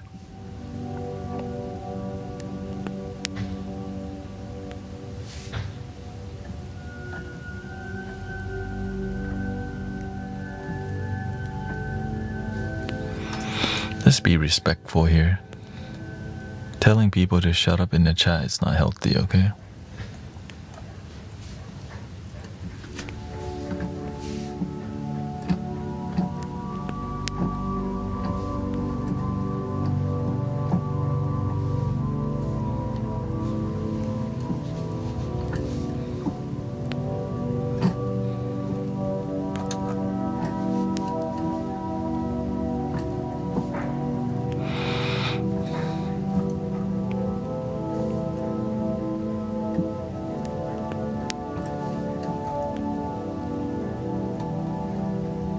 I hope that helps, Slush.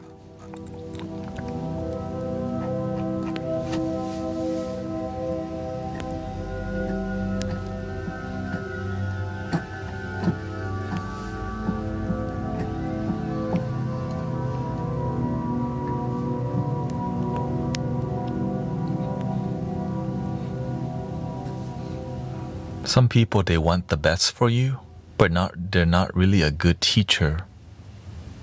They just kind of read some things and they're doing the best they can to help you, but they're also new to the helping people experience, right?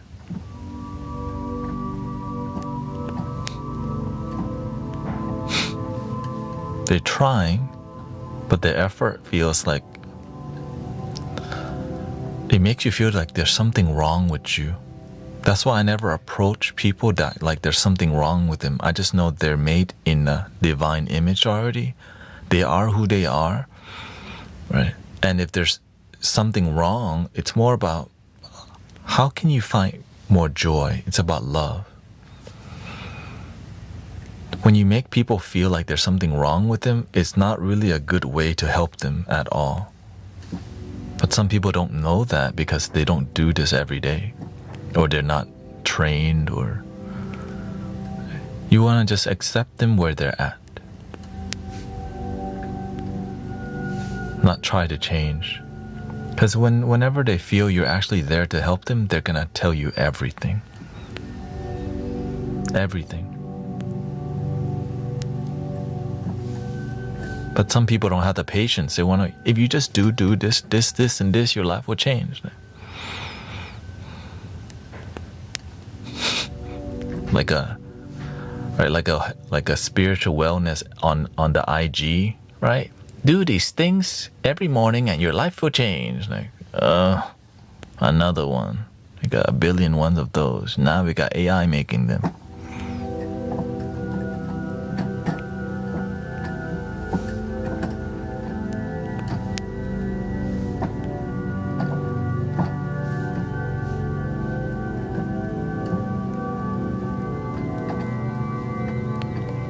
But what they don't want to do is grow with you, right? Journey with you. They want to tell you what to do, but they don't want to do it with you either. Because why? I'm busy doing my own thing. I just want to tell stuff for you to do because it might work.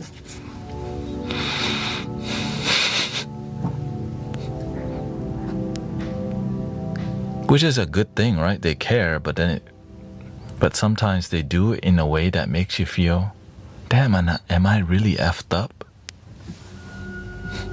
Am I that effed up? Damn. It's like some people come in the chat while I'm doing singing bowl. I rebuke this in the name and blood of Christ. I'm like, you're rebuking me for playing the bowl? You came here. Didn't have to do all that.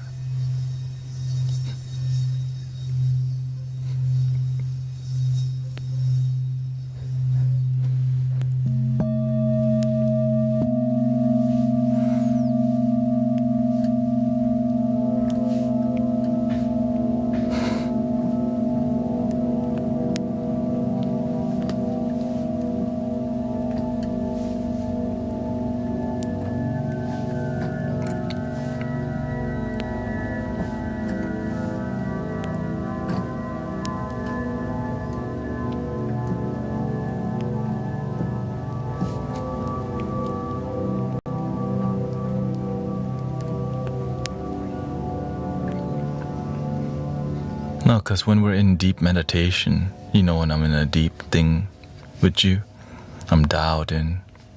It can be really intimidating because of that we're just focused in a community.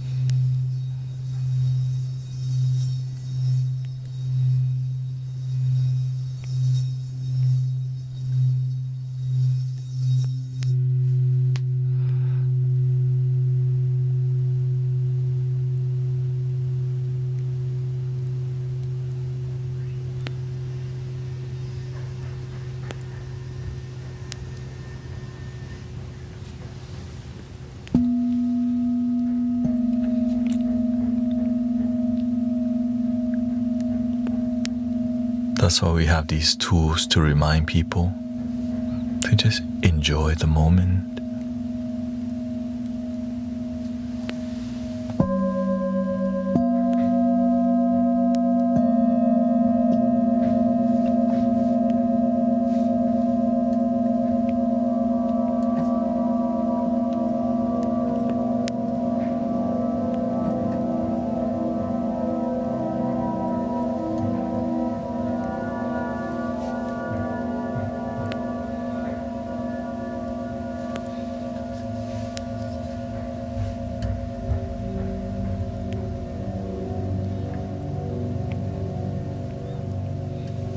Sometimes all we need to do is just slow down and breathe, but we don't know that knowledge yet.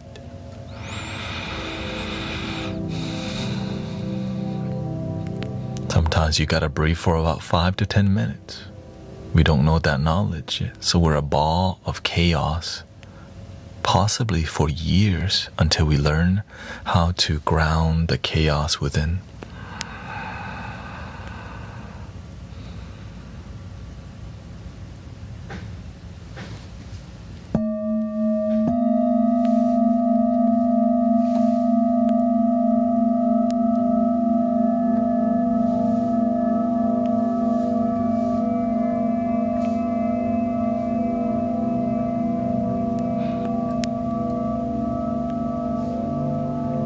Imagine many people know how to think all day, but they don't know how to stop thinking because they feel something's wrong when there's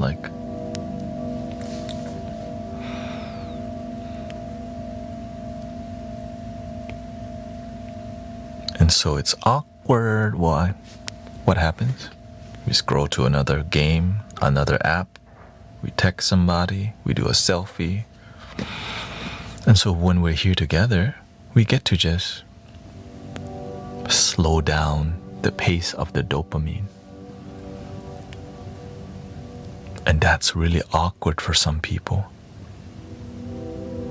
That they'll post trolly comments because they're not used to a peaceful environment. And I get it every day. What's up, Baldy?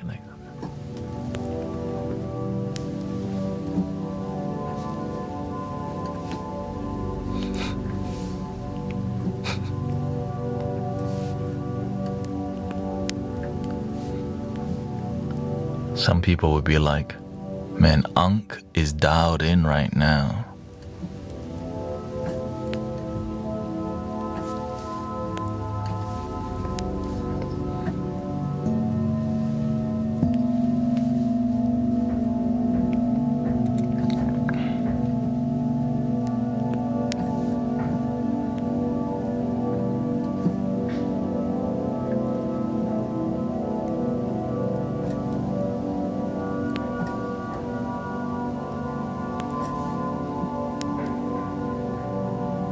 When some people act a little something, you just watch what kind of game they're here to play.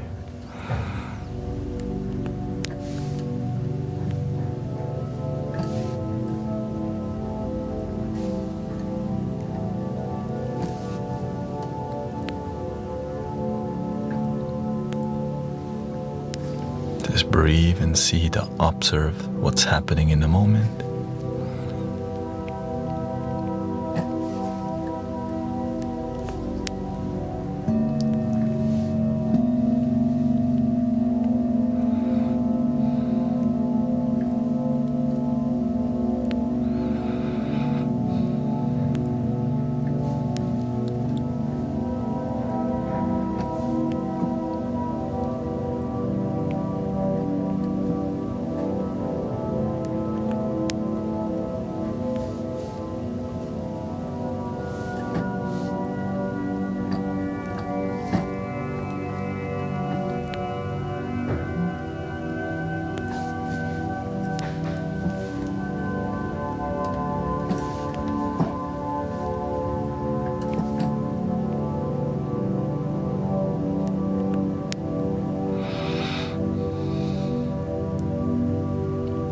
I think we should do a little lo-fi actually.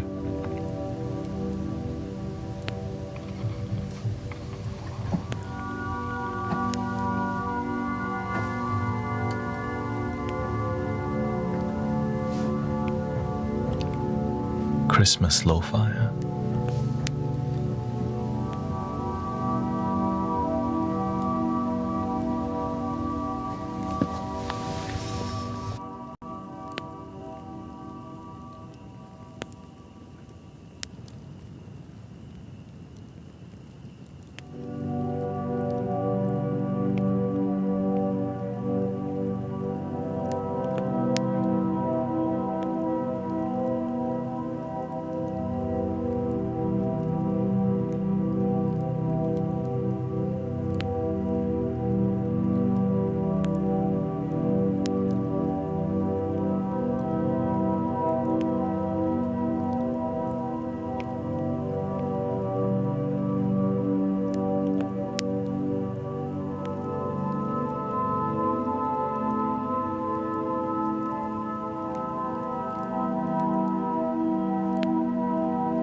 this a little bit.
And how are we feeling so far, brothers, sisters?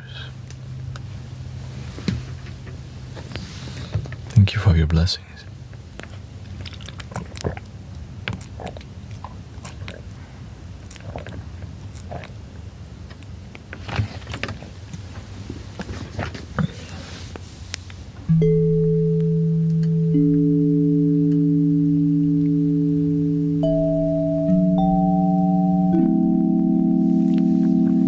Sometimes you have to raise the vibration temporarily.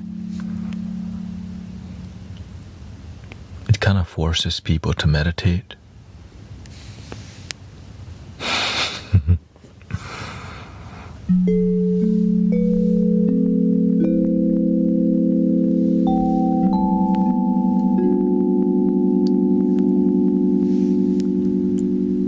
Conversation is good, but also stillness and breathing is needed, but not done, right? Needed, but not done.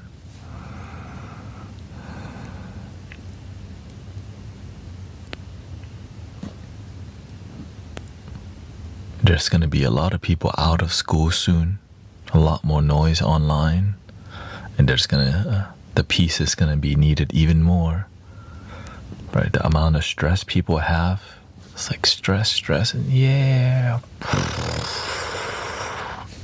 holiday season. Oh no, I had to deal with my family now. It could be a good thing, but you can still get drained and forget your centering. You just get dizzy from family, dizzy from all the lights, the trees, the distraction.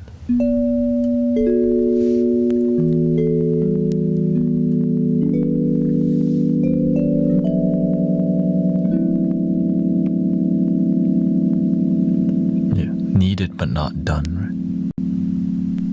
Welcome, Claire. BRB. Bye.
Needed but not done, huh?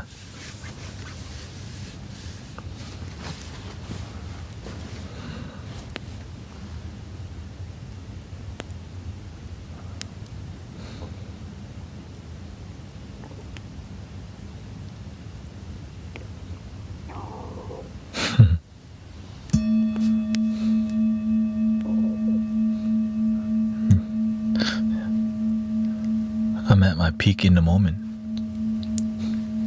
My peak right here.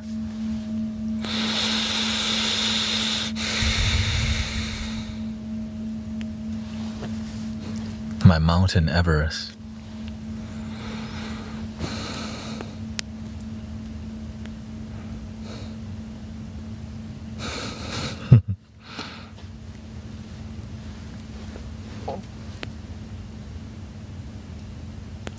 You know, it takes so much effort to transform your life and awaken, because the life that you're living, who you think you are, and all these principles and values that sometimes don't even help you are hard to shake because you've been doing it for so long. It took, for example, I'm vegetarian, right? But it took me 3 years to get there because I was so attached to. And I'm vegetarian for a compassionate reason, for my happiness. Right? My heart told me to. But to quit, man, I realized fried chicken is delicious. But my compassion, my heart's compassion made me decide to let it go, because that's what my heart told me to do. Many people are not willing to override their ego and follow out their heart because fried chicken is delicious. When I smell fried chicken, my mind still says, damn, but my heart goes, I am enough. The flavor is always going to be good to the tongue. But what's greater than your 5 senses is your heart. Your humanness will always be manipulated if you let it. And so that's how corporations manipulate you. They know the 5 senses and you fall for it every time. But when you start to own yourself, all the systems, not just corporations, just people and intentions sometimes that are trying to get you to, a bit more manipulative. Imagine one of the hardest things to quit, because you just grew up with it. And it's really offensive sometimes to that's why I say it's just me. I'm not trying to tell other people to quit anything. It's more about transforming your life is difficult, because imagine that there's a framework that you have that's really solid, that doesn't make your life harmonious or happy, and you have to destroy that to build something new, and that takes effort and time, dedication, and oftentimes we just don't want to do that.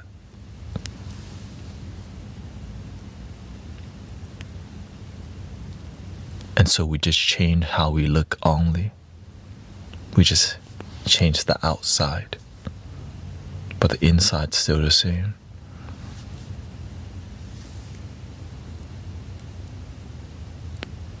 So that's why a lot of people oftentimes focus on changing their external, but the internal world is the same.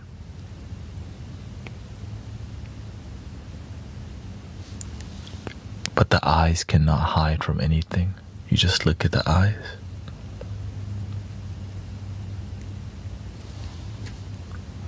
People who have a lot to hide don't like silence, and they don't like you to look deeply into their eyes, because that's how you really see somebody's spirit. If you just take the time to really look into their eye,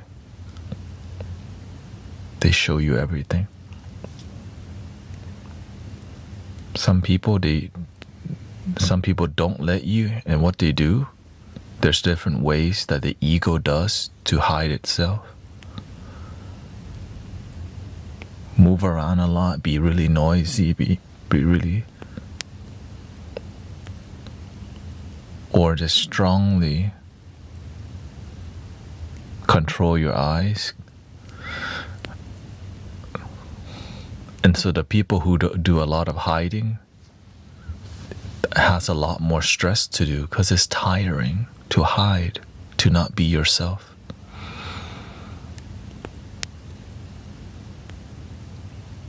Just be you.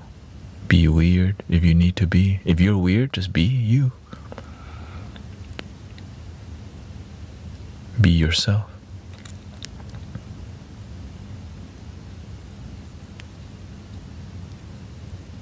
Oftentimes, a lot of it's about your brand and your image, which is about making money or whatever.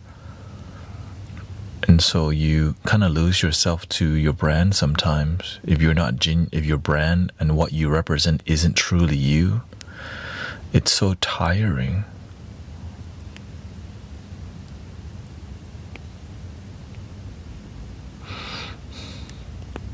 Be you. Sometimes I see somebody say they are themselves, but they're acting a certain way because sometimes we don't know who we are.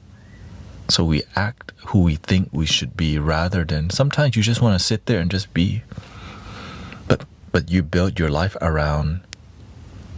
Like for example, in the past, I used to crack jokes all the time, constantly. So wherever I go, I didn't know I can just not crack jokes.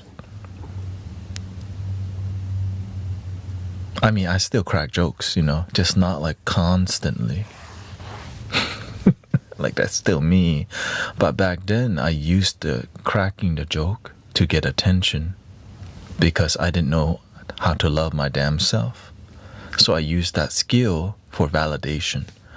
So a lot of people are using skill to get attention because we think attention means love.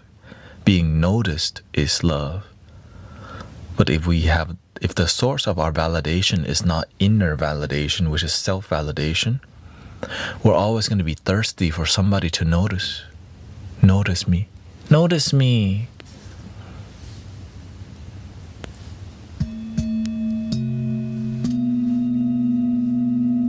And that's kind of tiring because if you need somebody to notice you all the time, when there's nobody, you're lonely. And that's how I was.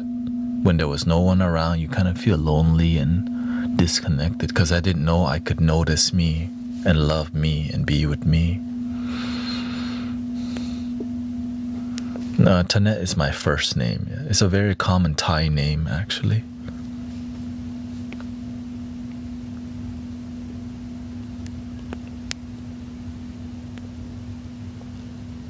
Sadly, a lot of the things that we learn, it comes from Hollywood and movies that make us feel we're not good enough until we have somebody to hold hand with, or we're having the best time of our life all the damn time, which is like a hyper dopamine. Go-karting here, we're gonna go trampolining now. We're gonna go electric bicycle in downtown. The more we do, the more we're on the top of the world. And it's just a bunch of noise and you're not even happy. But you don't know that if you're drunk.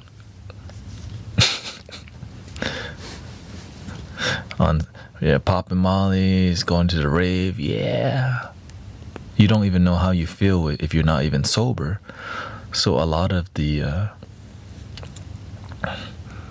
times when we're unhappy in life, we're constantly doped up on some energy drink or something that makes us not just...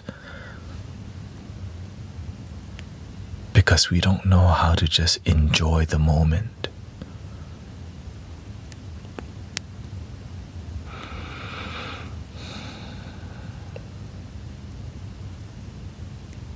It took me time to... Thank you.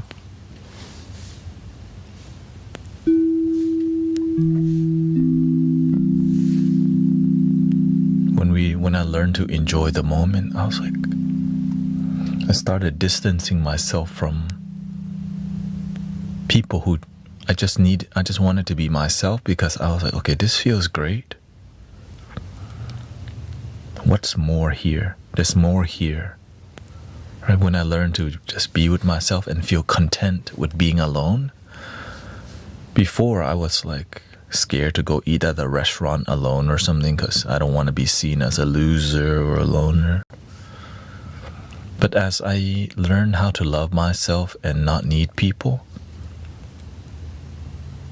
I wanted to see how far this went, like which led me more towards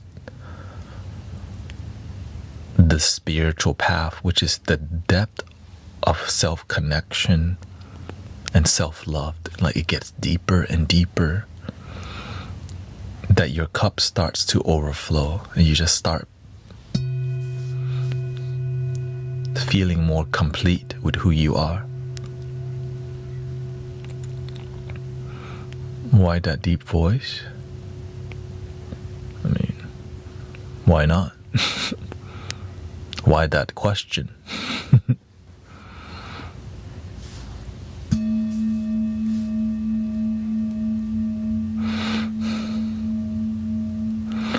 It's also, I think,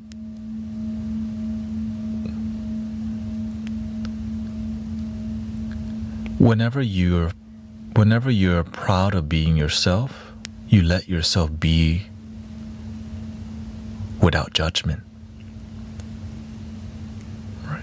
In the past, normally I didn't speak in this tone, but as I felt more confident and love who I am, I stopped feeling guilt and shame about sounding and feeling positive as I'm speaking, because that's what I wanted in my life. Before I would like, why do you sound like that? Stop. What, you're trying to sound all positive? Yes, damn it. I want to be positive, sound positive, think positive, and feel positive. So I embody the things that I've always wanted, but before I didn't because of the shame. So I stopped judging, I stopped worrying, and I just let myself embody love that's in my heart for myself. And my life changed. But I lost all my friends because my consciousness evolved into something that they just didn't know how to deal with. Like I was more concerned about people's wellness and life and happiness rather than hanging out and partying and doing things that surface level, which is fun from time to time, but I needed more depth in my life because I started connecting deeper to life.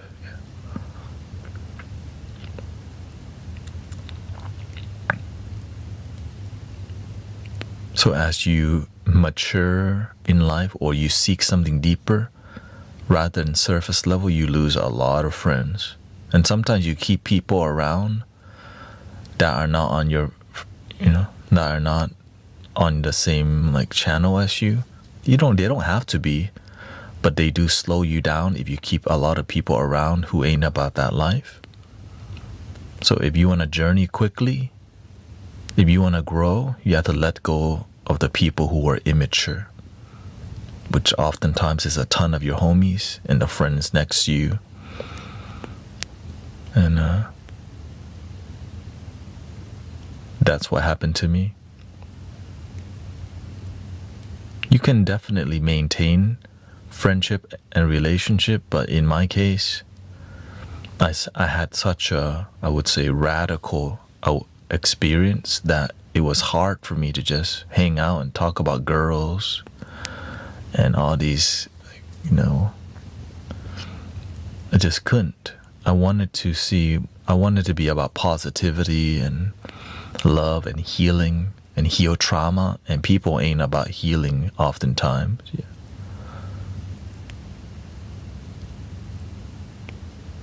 And it's awkward when you want to talk about healing and they don't. Let's just watch sports and hang out. Why you gotta, right? Let's just take this shot.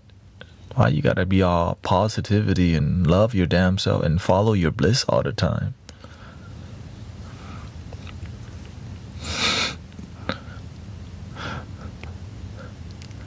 And so I noticed as I was speaking, a lot of my friends started zoning out, and I see, oh, right, because like there's a disinterest, but they're just trying to be like nice to you. I realized, okay, it's time for me to move on, which took about a year to figure out that I was changing, and I could not be around this anymore. I remember they still call me to go to the karaoke bar, go to the rave, I was tired of going to birthday parties every week. Every other week I was going to some random birthday parties, and I was like, who is this person? After all, I'm wasting money. I don't even know them. I don't even know you, and we're pre-drinking, and sometimes I don't even like some people's vibe, and I felt a lot of pretentiousness, and I was just a part of that. I didn't want it anymore. And I just decided, no, thank you. I wanted to see what is beyond this. And actually plant medicine, like, magic truffles and all these things, and meditation were a huge part of like breaking the paradigm.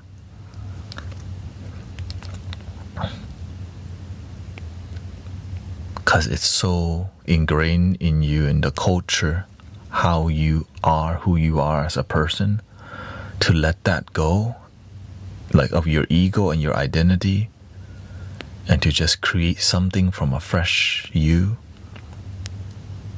It's scary because you can get lost. You can easily get lost. Because everything's trying to define you for you, instead of you define yourself and create yourself. So it does take time.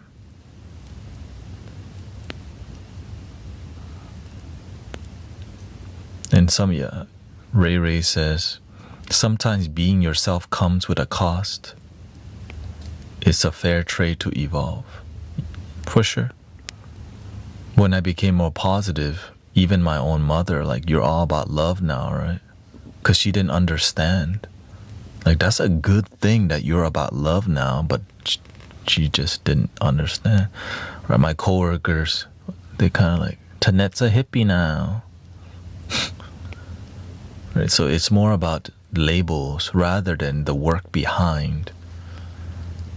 So they quickly dismiss you by the label because that's the way they perceive it. Right? You used to be party and drinking and taking shots, and now you're all not doing that no more.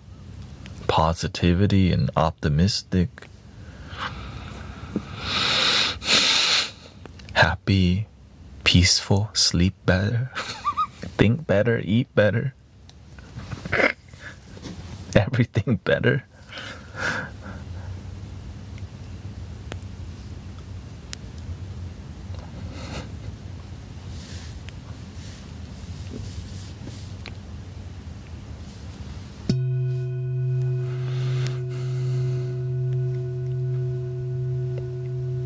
You have a reason to wake up instead of waking up and going, I don't want to live stream today, or I don't want to go to work today.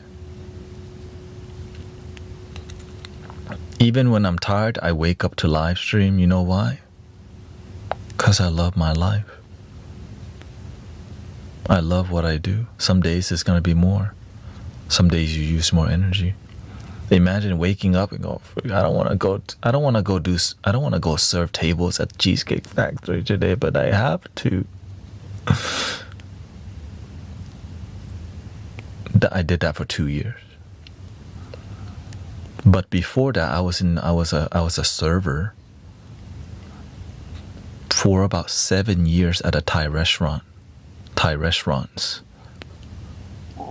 The worst time of my life. It took me It took me about, I was just so miserable, overworking myself, and I worked so far for little money. Imagine you drive 45 minutes to just make $70. And you still have to drive back.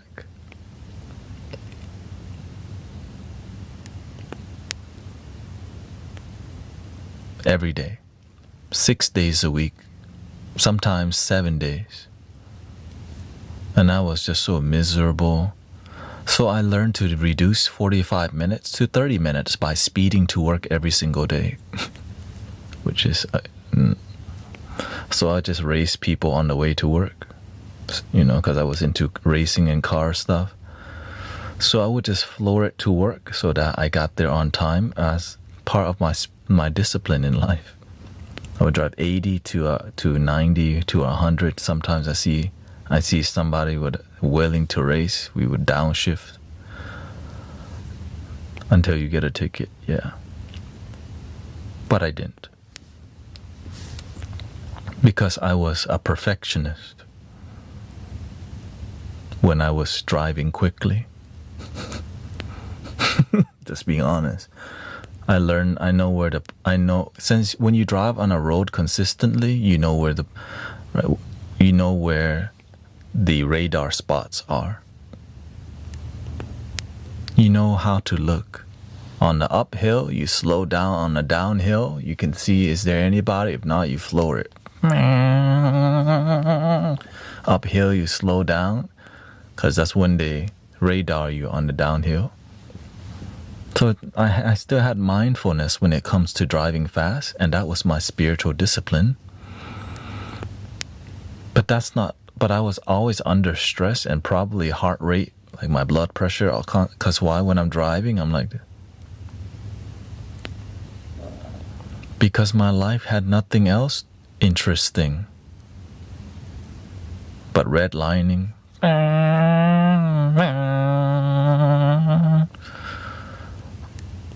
But as my life got more miserable, I didn't even want to speed to work.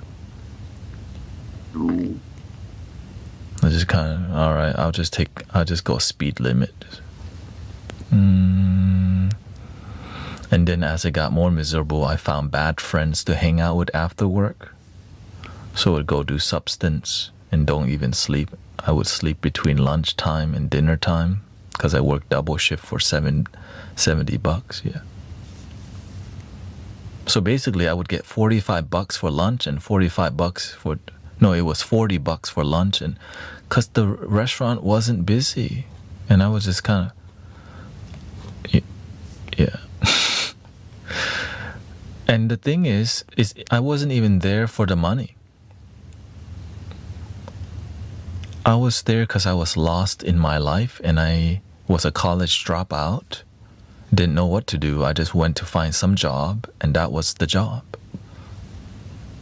But getting lost in life might have been the best thing that ever happened to me, because it made me find something deeper in life rather than... it led me to here with you. Yeah, before all that, I used to, pop mollies, go to the club, drink, shots, the streets, thugs and hustlers. And who knew? I never knew it would lead me to be all spiritual. Megafool says, yeah, I used to do that last year.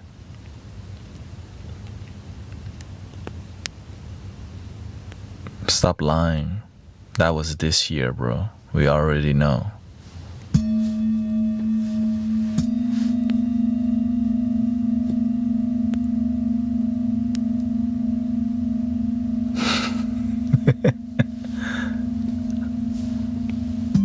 We already know.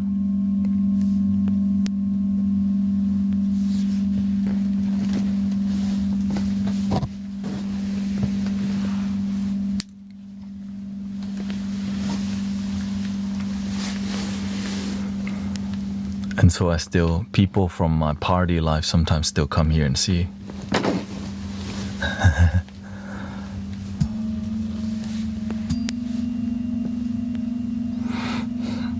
Because I cut off my life from everybody, so there's like a gap where they used to know who I was, and all of a sudden I'm all spiritual, so it was very confusing.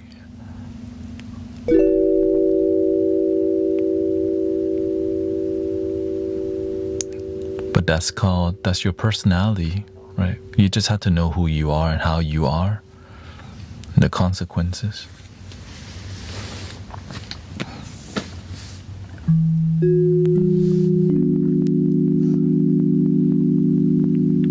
Some people, they're more of the all in, right?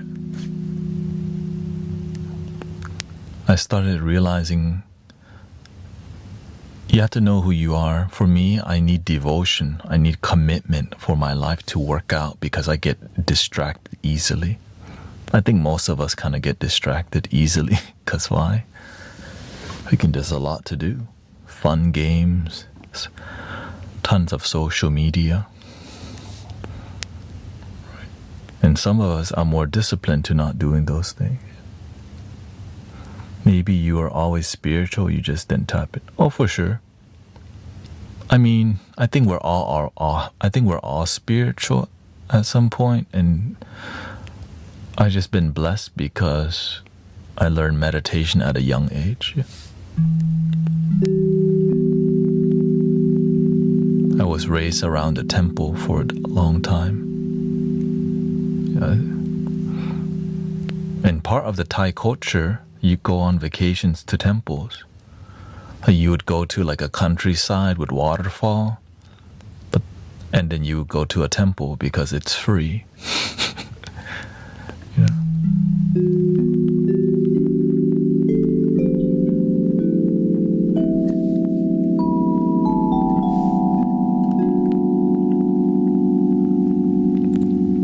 You just speak the words of your... What do you mean, speak the words? Oh, you mean like chant, the Thai chanting? Arahang Samma Sambuddho Bhagava. Oh, you mean speak like Buddha? Why? The reason I don't, because I'm not Buddhist.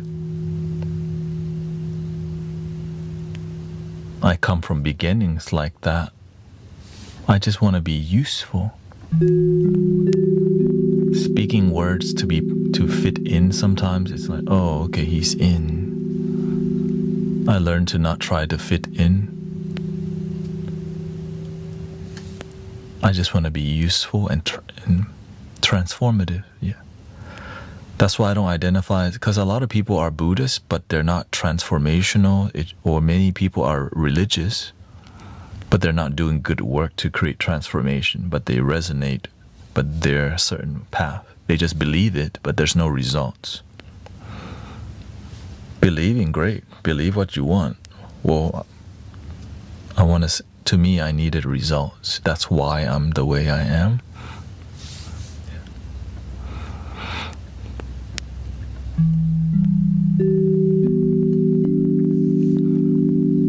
My friend gave me a wooden Buddhist bead that Cambodian monks made. Are they for prayer and meditation? Basically.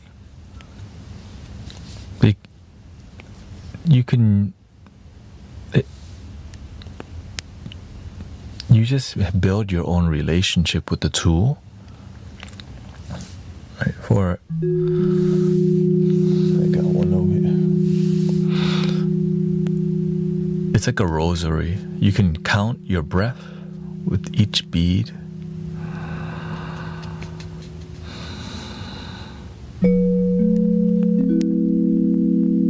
I used to really use mala beads all the time. But the mala beads, when you count your breath, it leads you to counting your breath without the beads. The inner mala bead. You can walk and count the bead. 1,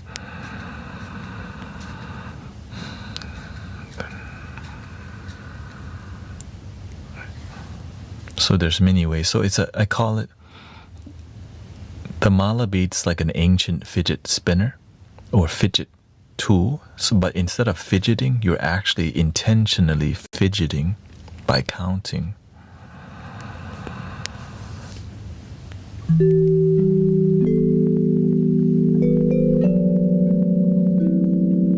The fidget toy now, you just mess with it, but the ancient tool is, you can use it. I'm sure you could just mess around with the mala too, but counting, just you're breathing without thinking so hard, just being present, right?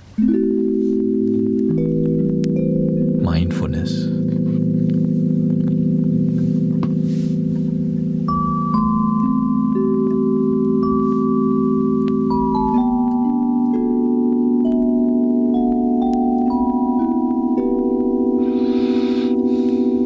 I highly recommend getting a mala on the wrist because you can always bring it everywhere. And then if you need to use it, it's already on your wrist. You can do. Next bead, twink. Next bead. I have a ton.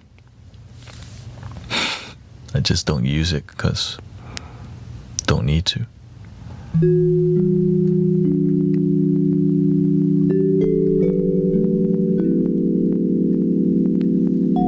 I got this. I got this.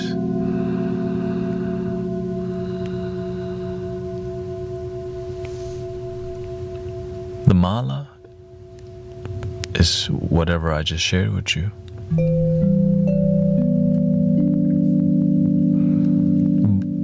Well, the reason I stopped using the mala is because eventually I realized, each mala is like each bead represents one bead. So eventually I would just sit with one bead, holding one bead,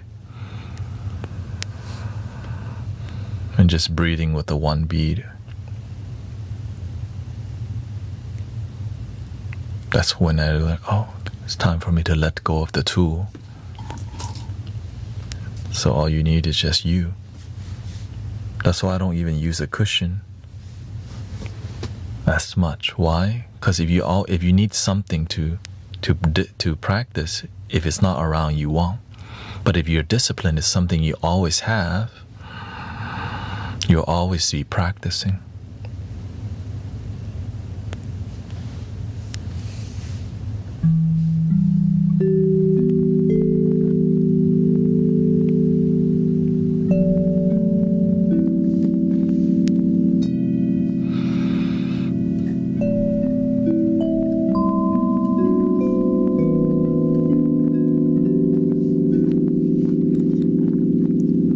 Ever start losing your discipline, you can always pick it back up and start using the mala again. Mantras are there.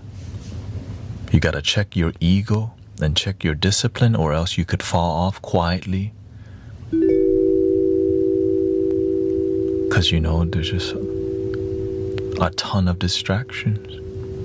So many. There's like a billion distractions that can come from your phone, TV, internet. Most of it's from the phone.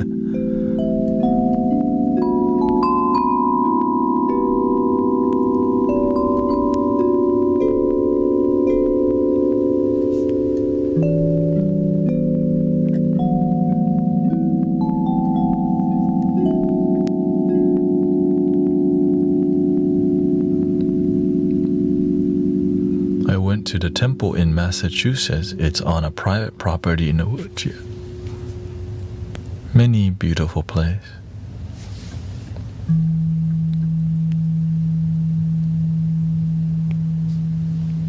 A beautiful temple is your body also.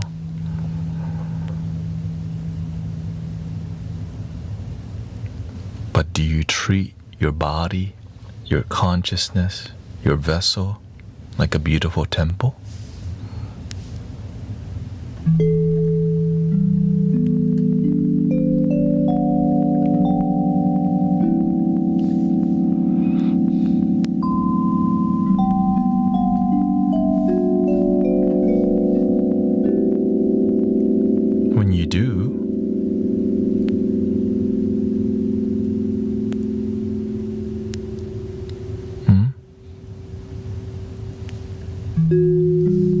Indoor voices.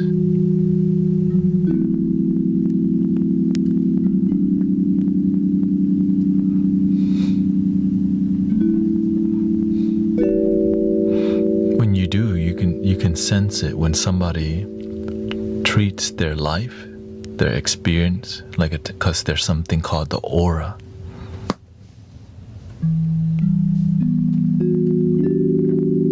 Their eyes.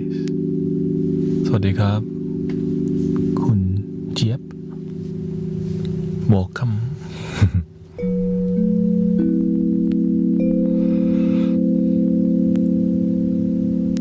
Oh yeah. Indoor voice. Thank you for explaining that one. มีเวลาแค่ประมาณ30นาทีนะครับตอนนี้แค่คุยเกี่ยวกับเรื่องปฏิบัติ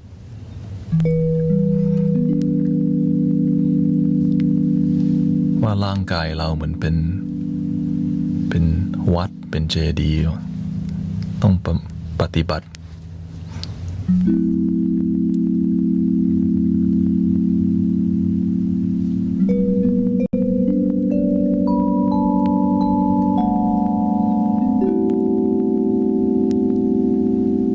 I guess in Thai they say ปฏิบัติให้ they call it เข้าถึง which is you've reached some knowledge and grasped onto the Dharma.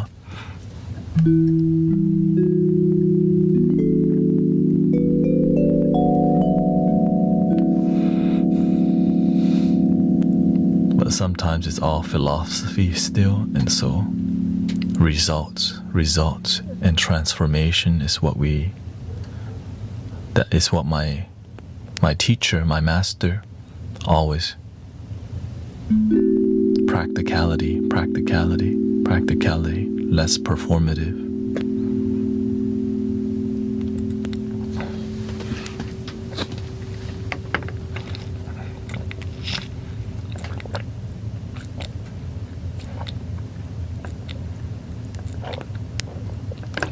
And it's really difficult to explain that to people because there's so much performative, so much is talking of philosophy and still no result.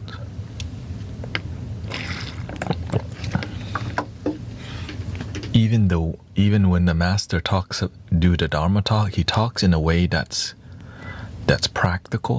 Now he gives his Dharma talk in Vietnamese, right? So it's more eloquent in that language. Like he'll quote a little bit, but it's more relatable to the everyday people. Because when the information is relatable, it's useful because people get it. You're relating to them versus using ancient language to sound like you understand it. Maybe you do understand it, but you can't transfer the knowledge. In here, you can talk about it and get this out there, but people don't get it in here, then they don't get it at all.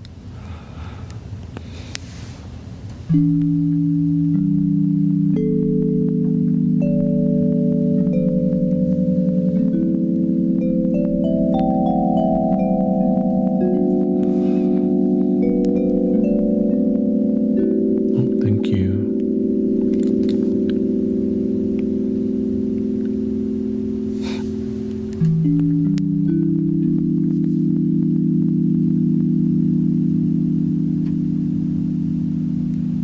Nina says, with respect to ask a question, 2025 was a tragic year for me, yet I fight for inner peace.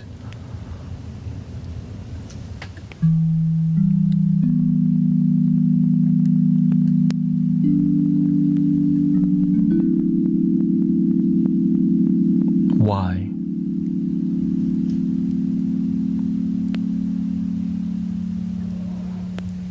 Why do you fight for inner peace?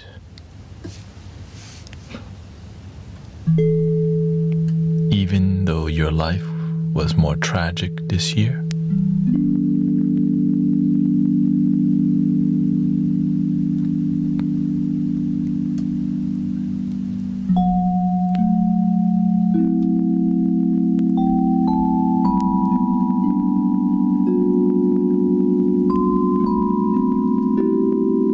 Is that what you're asking?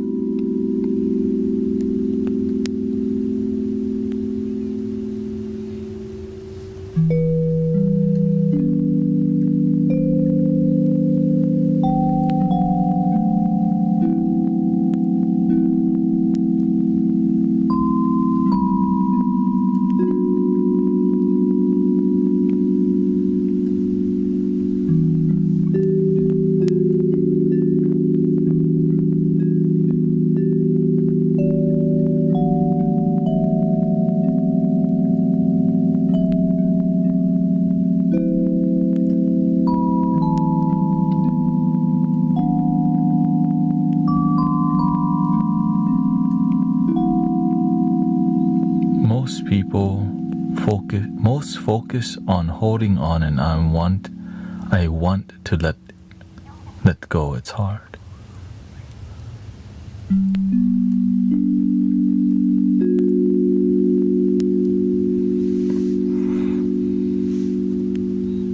I always repeat the quote from the Buddha. A man came up to the Buddha and says, "Buddha,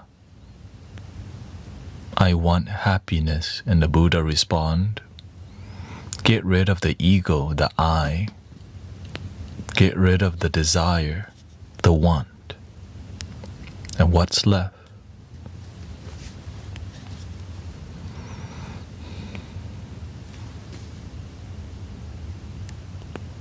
Imagine the thing you're seeking for is something you've always had, but you don't really believe it. Happiness is not the destination. Happiness is the journey.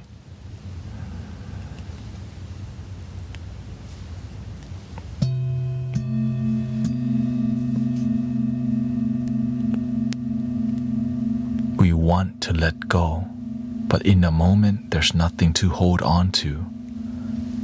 The only thing that's really holding on is our own ego holding on. In the moment, check it out. There's nothing to hold on to. Literally, unless you're holding on to your phone right now, of course. Don't drop it, You need it. Please don't break your screen. Unless you want to test out your screen's breakability. Okay?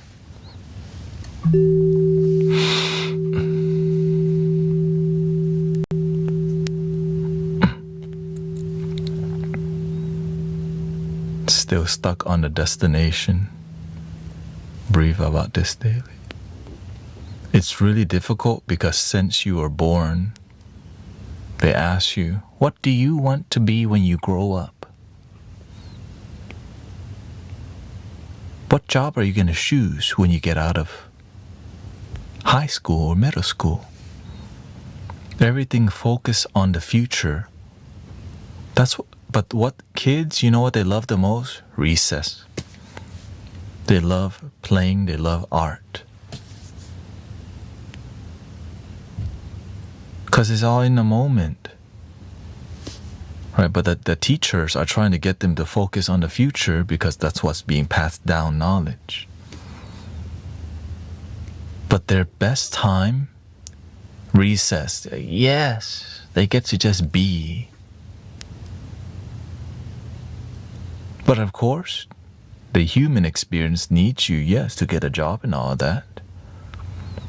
So we have to have a balance of learning how to be enough and build something too.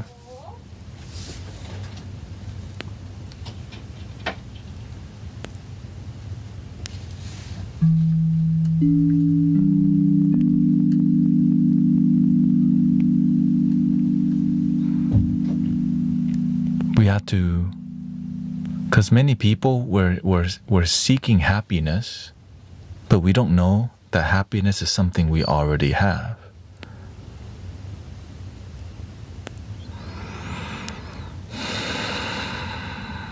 Because that knowledge is dangerous to people who want you to feel you're not enough. Because the more ignorant you are, the more you're the more you're easily manipulated. When you're peace, calm, and grounded, way harder to manipulate you. An ignorant society is way harder to control than an enlightened one. Shh. So they try to control the things we learn and educate. Right? There's a lot of, I don't like to talk about this, but you have to talk about it sometimes. Ignorant people are way easier to control. Enlightened people be questioning too much.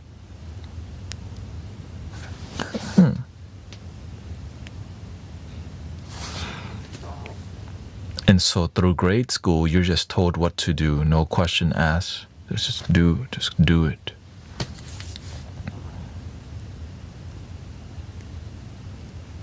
When you go to, right?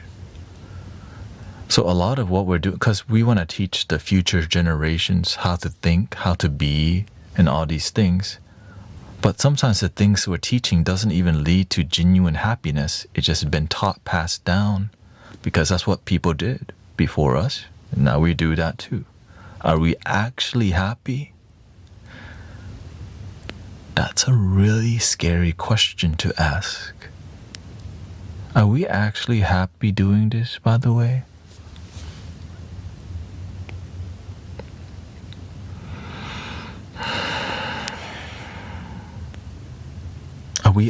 Are we actually fulfilled living this life? That being said, what we've got is a blessing, because imagine not having anything at all. So you've been blessed with where you're at, and we're just going to have to make the best out of it. And with wisdom, we can make the best out of it, no matter what the circumstances are. Because one thing I'm not doing is being a victim of my circumstances and blaming. I'm going to be responsible and do the best that I can and help raise the vibration and bring people up slowly next to me. And collectively, when we're happy, we can help others rise up together, rather than be a victim of the system or circumstances. Hell no. And sometimes you get used for your victim consciousness, which helps you to maintain victimness. Instead of healing, your victim consciousness is useful to manipulative systems. And anytime, and so that's why this kind of knowledge won't get out. Why? Because it frees people from manipulation. Kind of sad. And so that's why a lot of spiritual people, you have to learn how to be under the radar. When we're too radical about some things, we're not useful. Right? In here, you naturally found this space, and we're talking about deep things. I didn't force you. It's organic. But I'm not trying to convert anybody. It's something organic that brings you here, that allows this deeper knowledge to be absorbed. And you don't have to believe it either. I only believe in something when it makes sense through critical analysis, through reflection. I'm like, word. Because I'm very skeptical about everything, because I've been really manipulated a lot growing up, picked on and all these things. So in here, we want to find balance. And it's not easy, because balance is different for everybody. Right? And then maybe there's a collective, a universal balance.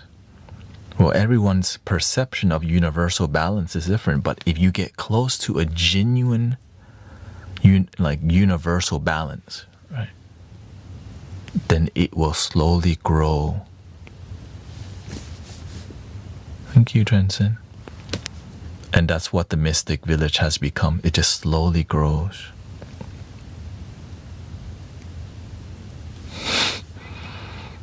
That's called a Sangha. We all rise together slowly.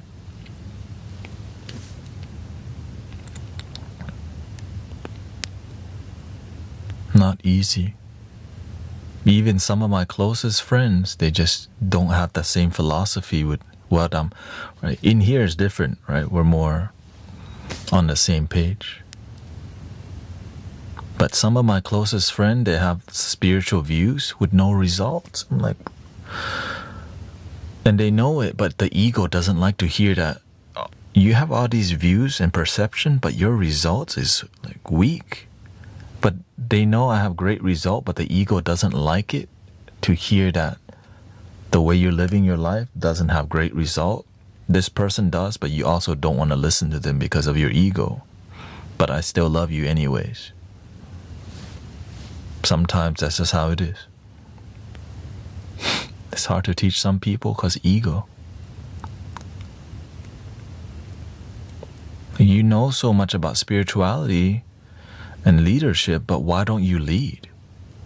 You know so much about meditation and peace, but why are you not peaceful consistently? Those kind of questions. Are we still friends? What's wrong? So that's why in here I keep it real with y'all, because that's how some friends of mine, they just don't. But we don't have to agree on everything to be friends. But that's why I don't have too many of that type. Right? I don't have to agree with them to love people. We don't have to be like on a core level. We may resonate. Maybe that person don't have a great result and they don't listen. Well, guess what? Some people just don't listen. But you can still love them anyways, as long as it's not causing trouble. Imagine friends that they don't listen and they cause trouble.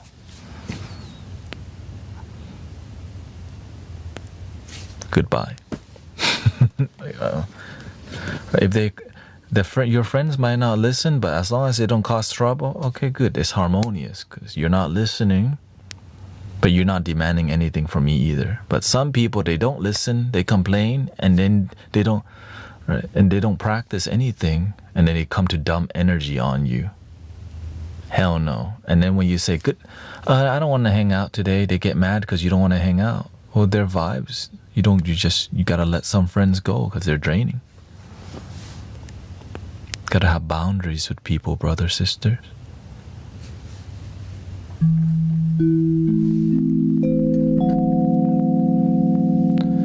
Shadow Walker says, do you have any advice on how to sleep better? I have little sleep recently. One of the greatest way to sleep better is to use all of your energy. We have a lot of energy, especially during winter time, because we don't go out, it's dark as much.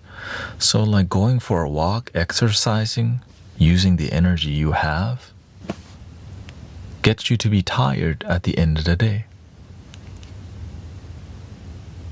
That's one thing. Reducing your caffeine intake right before bed or throughout the day. Thank you for 100,000 likes, by the way. Thank you so much.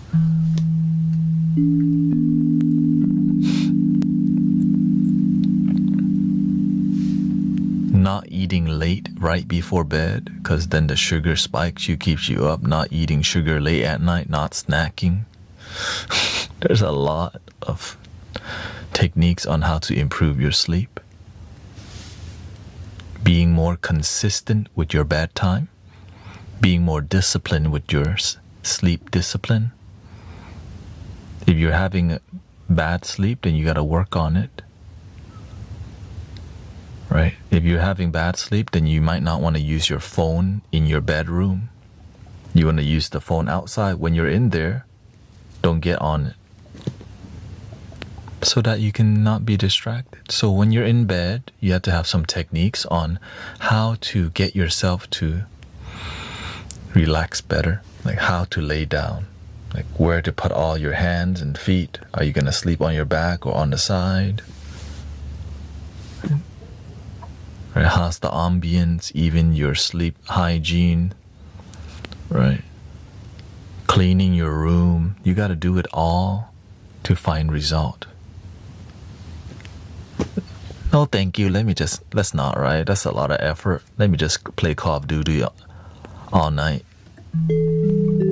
effort to sleep better. Yo, I just want to play my game, eat pizza late at night, then I get the munchies, then I have a ice cream sandwich, and I go, why can't I sleep? You just had a pizza and an ice cream sandwich at 2 a.m.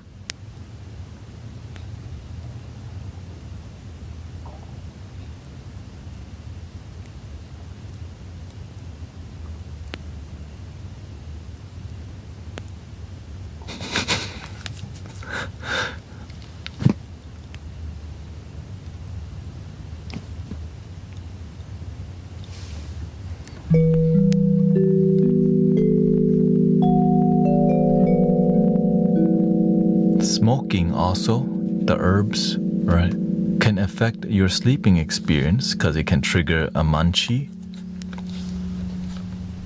And if you trigger the alcohol, yes, because it doesn't get you to deep sleep. But I think one of the greatest negative thing I see people do is the energy drinks. The energy drinks.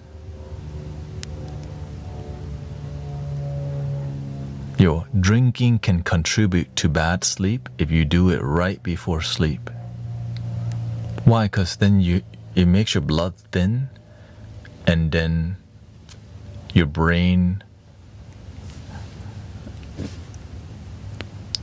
it like stimulates your brain, your body too much, and your liver, I think it like overworks it instead of, I think it's trying to metabolize the alcohol, and so it's trying to overwork and digest the food because you're not just, so a lot of people drink and eat late and then go to sleep, and your body is full of sugar and needing to digest, and so we go to sleep really tired or wake up really tired. And then the things we eat is another contributing factor. Oh.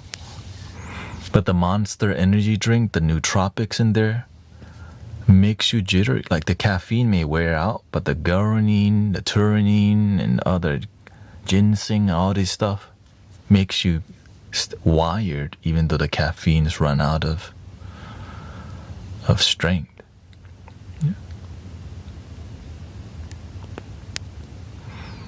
Also, some people go to the bar and club and you're getting drinks with like Red Bull vodka.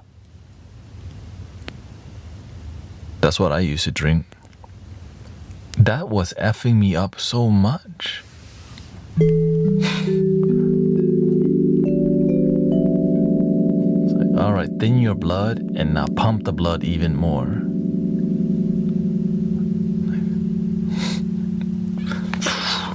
So you're in bed like that.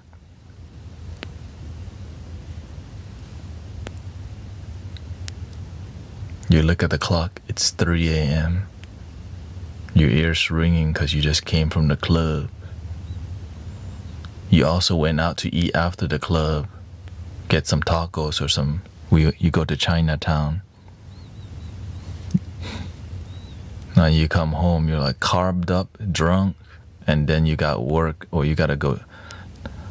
And so you just end up doing completely nothing because you're hungover next day. Oh, that's such a tiring life. Nachos.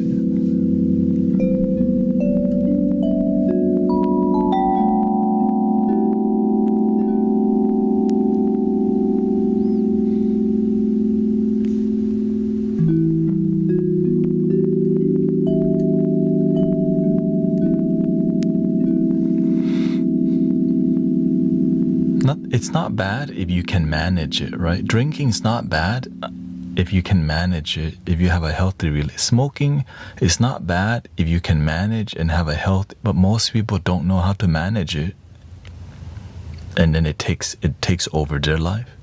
Like gaming's not bad if you know how to stop.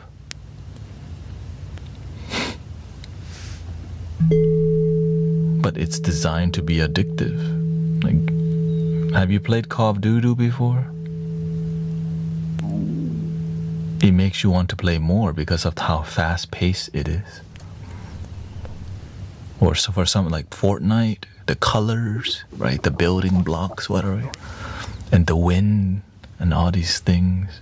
There's so much involved in your brain. It's like,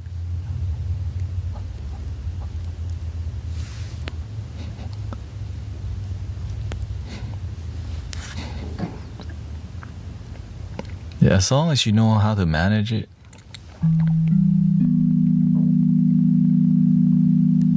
Like fast food's not bad if you just don't eat it all the damn time. But some people don't know how to not, because it takes effort to, find healthier food, and that's sometimes like salad.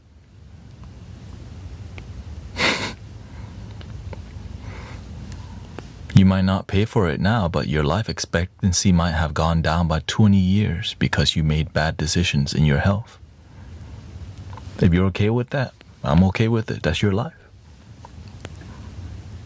Imagine smoking or vaping for 20, 30 years. What's the consequence?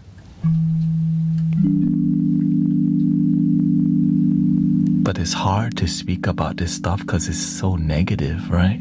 The truth is negative, so people don't want to hear about it. So guess what? We just don't talk about it while we do all the toxic things. So that's why the noise, it's the dopamine and the distraction is so great. Because when we start talking about transformative truth, we go, dude, just shut up and play the flute and bowl already. Why are you talking about this? Shh, cállate. Oh, sorry. Permiso. Yo hablas muchos. Permiso. Sorry, way. Permiso. No negativos. Información para feliz vida.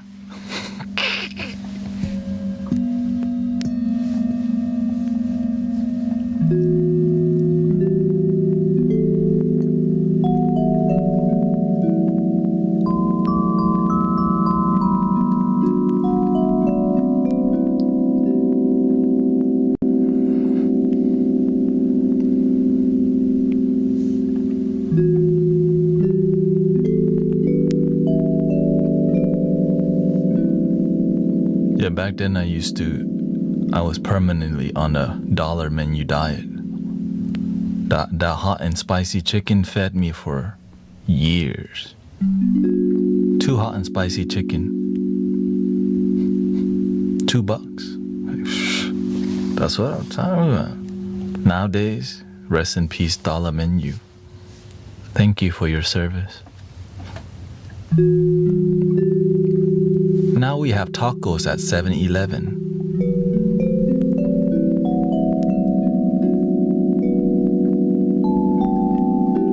Laredo tacos. Yo.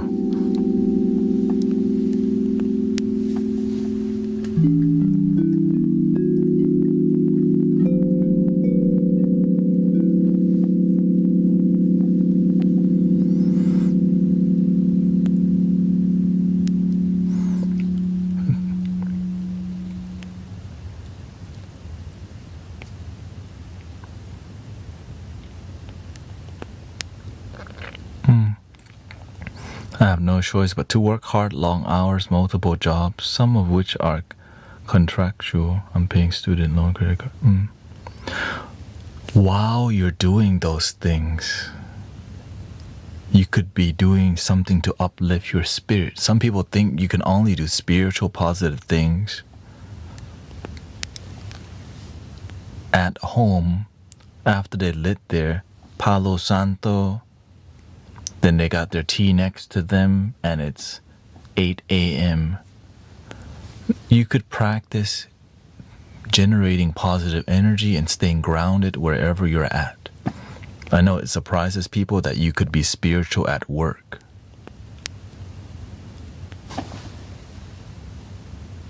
could be mindful and relaxed at work. You can be in gratitude while at work. Because if you have to do it and it sucks to be there, let's make the best out of being there.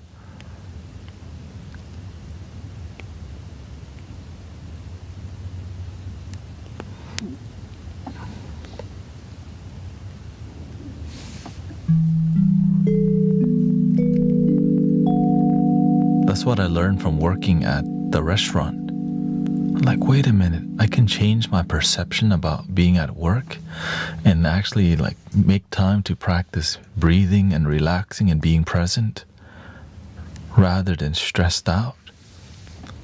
Wow.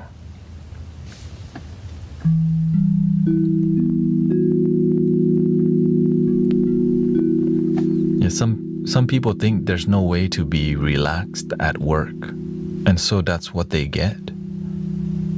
It's impossible for my work to have low stress. Your wish is my command. I can be relaxed, peaceful, and grounded at work. Your wish is my command. Today was a difficult day at work, but I'm grateful that at least I have a job.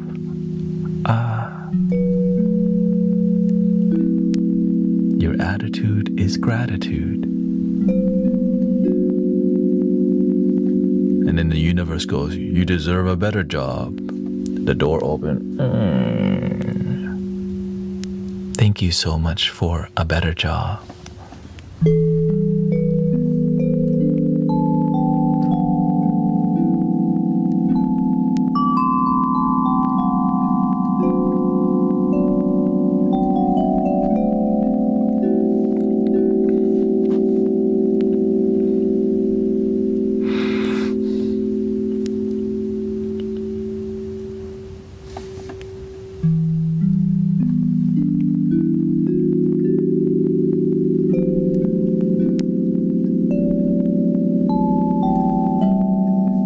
Turn to Christ. God bless you.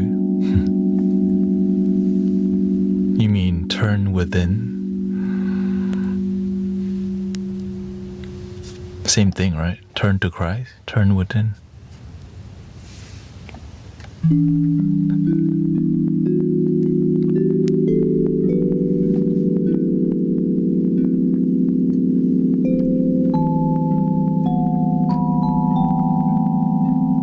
Unless that's not where that is, let me know.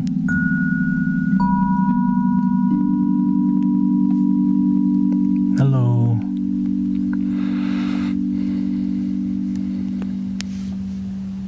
Big ASMR potential here. Welcome.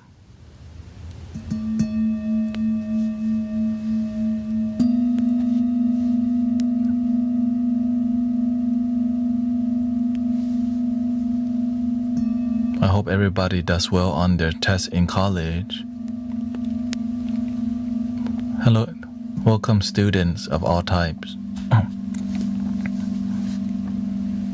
Welcome to Mystic Village. I hope you have low stress while studying.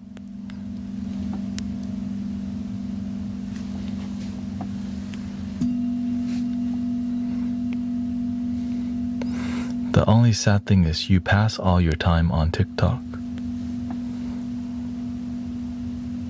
Why is that sad?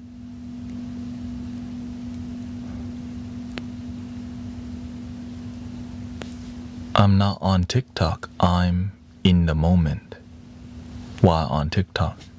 There's a big difference. You are, right? Many people are on TikTok like here. We're on together here. Way different. Some people are off TikTok and they're miserable. What's the difference?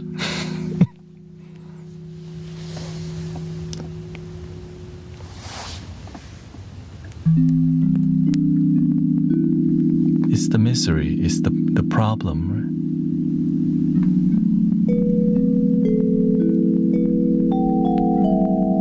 The platform is not the issue. It's how we use the platform that's the issue. And then we complain about it when we use it as like a problem instead of making it better.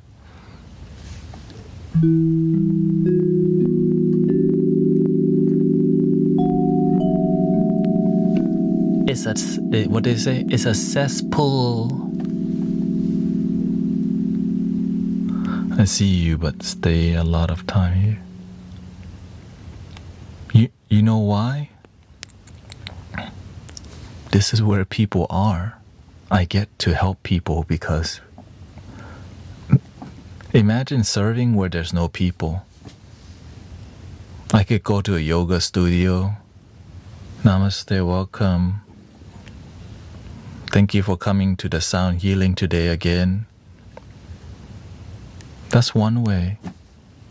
This is also another way to help serve humanity. In yoga studio, you have to pay money. Over here, you just pay for your phone bill, or just somehow, right?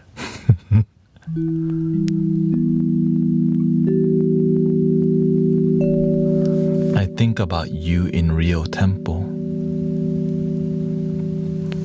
Thank you for your positive. This is a real temple to me. That's why you feel that. But the real temple is within.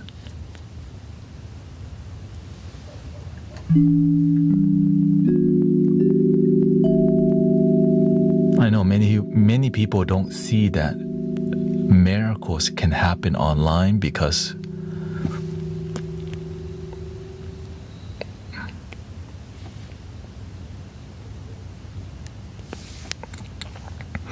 this is not a temple the moment you put on internet. Well, it looks like we have a disagreement. Because some temples that you are talking about are also online. So does that make that temple not a temple? Just because they're online? I come from a place of open-mindedness and possibilities, not limitation. That's why this is growing. But to say that that it's not a temple when it's online, like, where did that?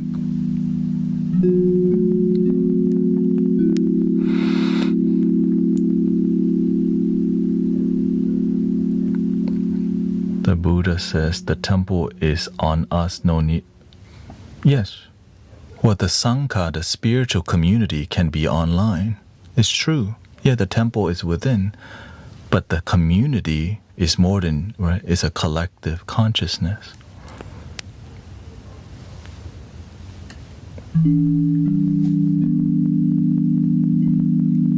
What's the point of reaching enlightenment and just sitting in the cave? Don't make the effort to help. But I get it.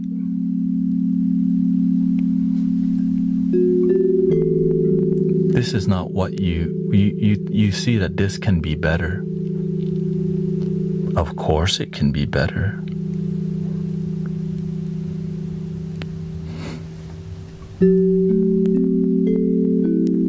That's everything in life. Yeah. Community is a link on meditation when meditation solo.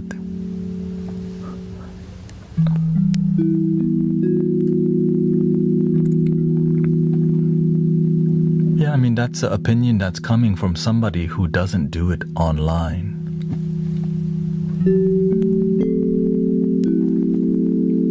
When we look at the testimonial, it speaks a different story.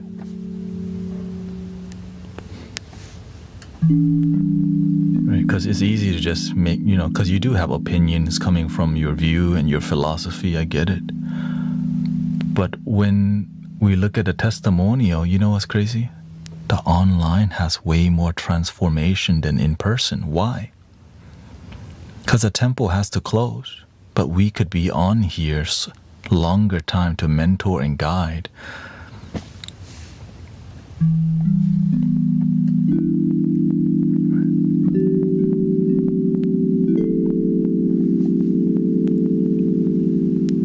And that's the beauty of the online, is that imagine you don't have to go out of your house to get somewhere to go to the temple to meditate or hear the Dharma talk. And you can show up more consistently because it's highly accessible. Yeah. For example, one of my teacher is Thich Nhat Hanh. His temple is in France, but his Dharma talk was on the YouTube.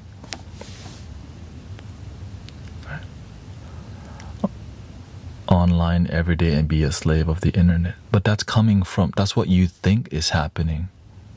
You see this as us being slaves to the internet.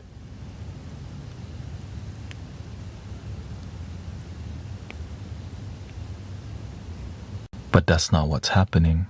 That we can free each other's mind through any modality. Because if you say that we're slaves of the internet, it's what you get.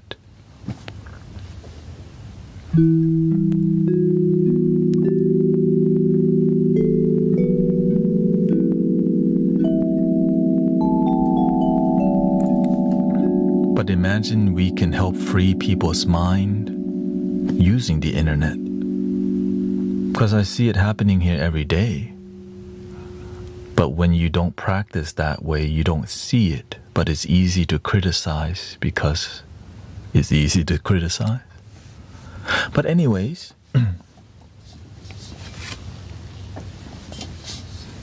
which brings us to the end of the morning stream today. It's not really a hard subject. There's results already. It's more. It's not difficult to find balance when you achieve it. You're coming from a place of expressing that, but I'm just letting you know it's not. It's difficult because you keep perceiving it from a limited place, that online we're a slave. That's the foundation of your consciousness, so that's what you're getting. Honestly, I used to think the same thing, that online we cannot free people's mind and help awaken. But the universe always proved me wrong because of the results and testimonials. Again, results and testimonial speaks louder than any criticism.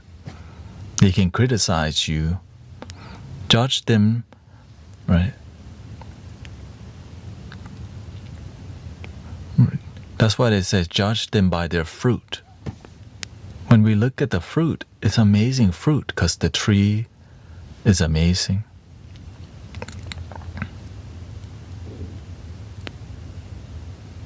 Three ohms, here we go.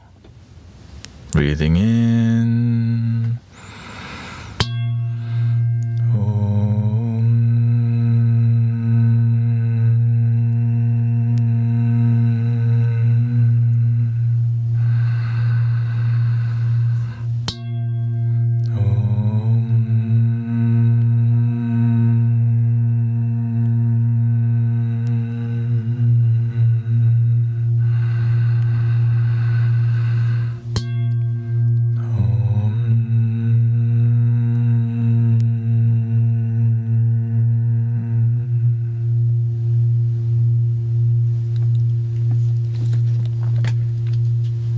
Please love your damn self.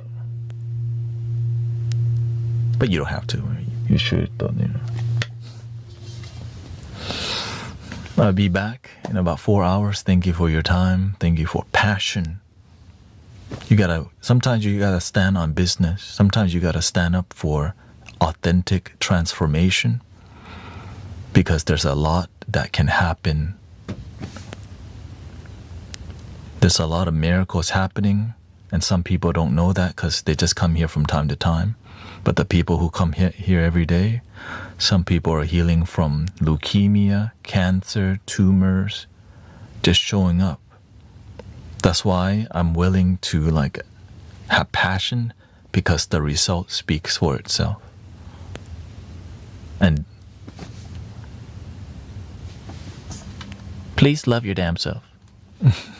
Thank you, Emmanuel. Thank you.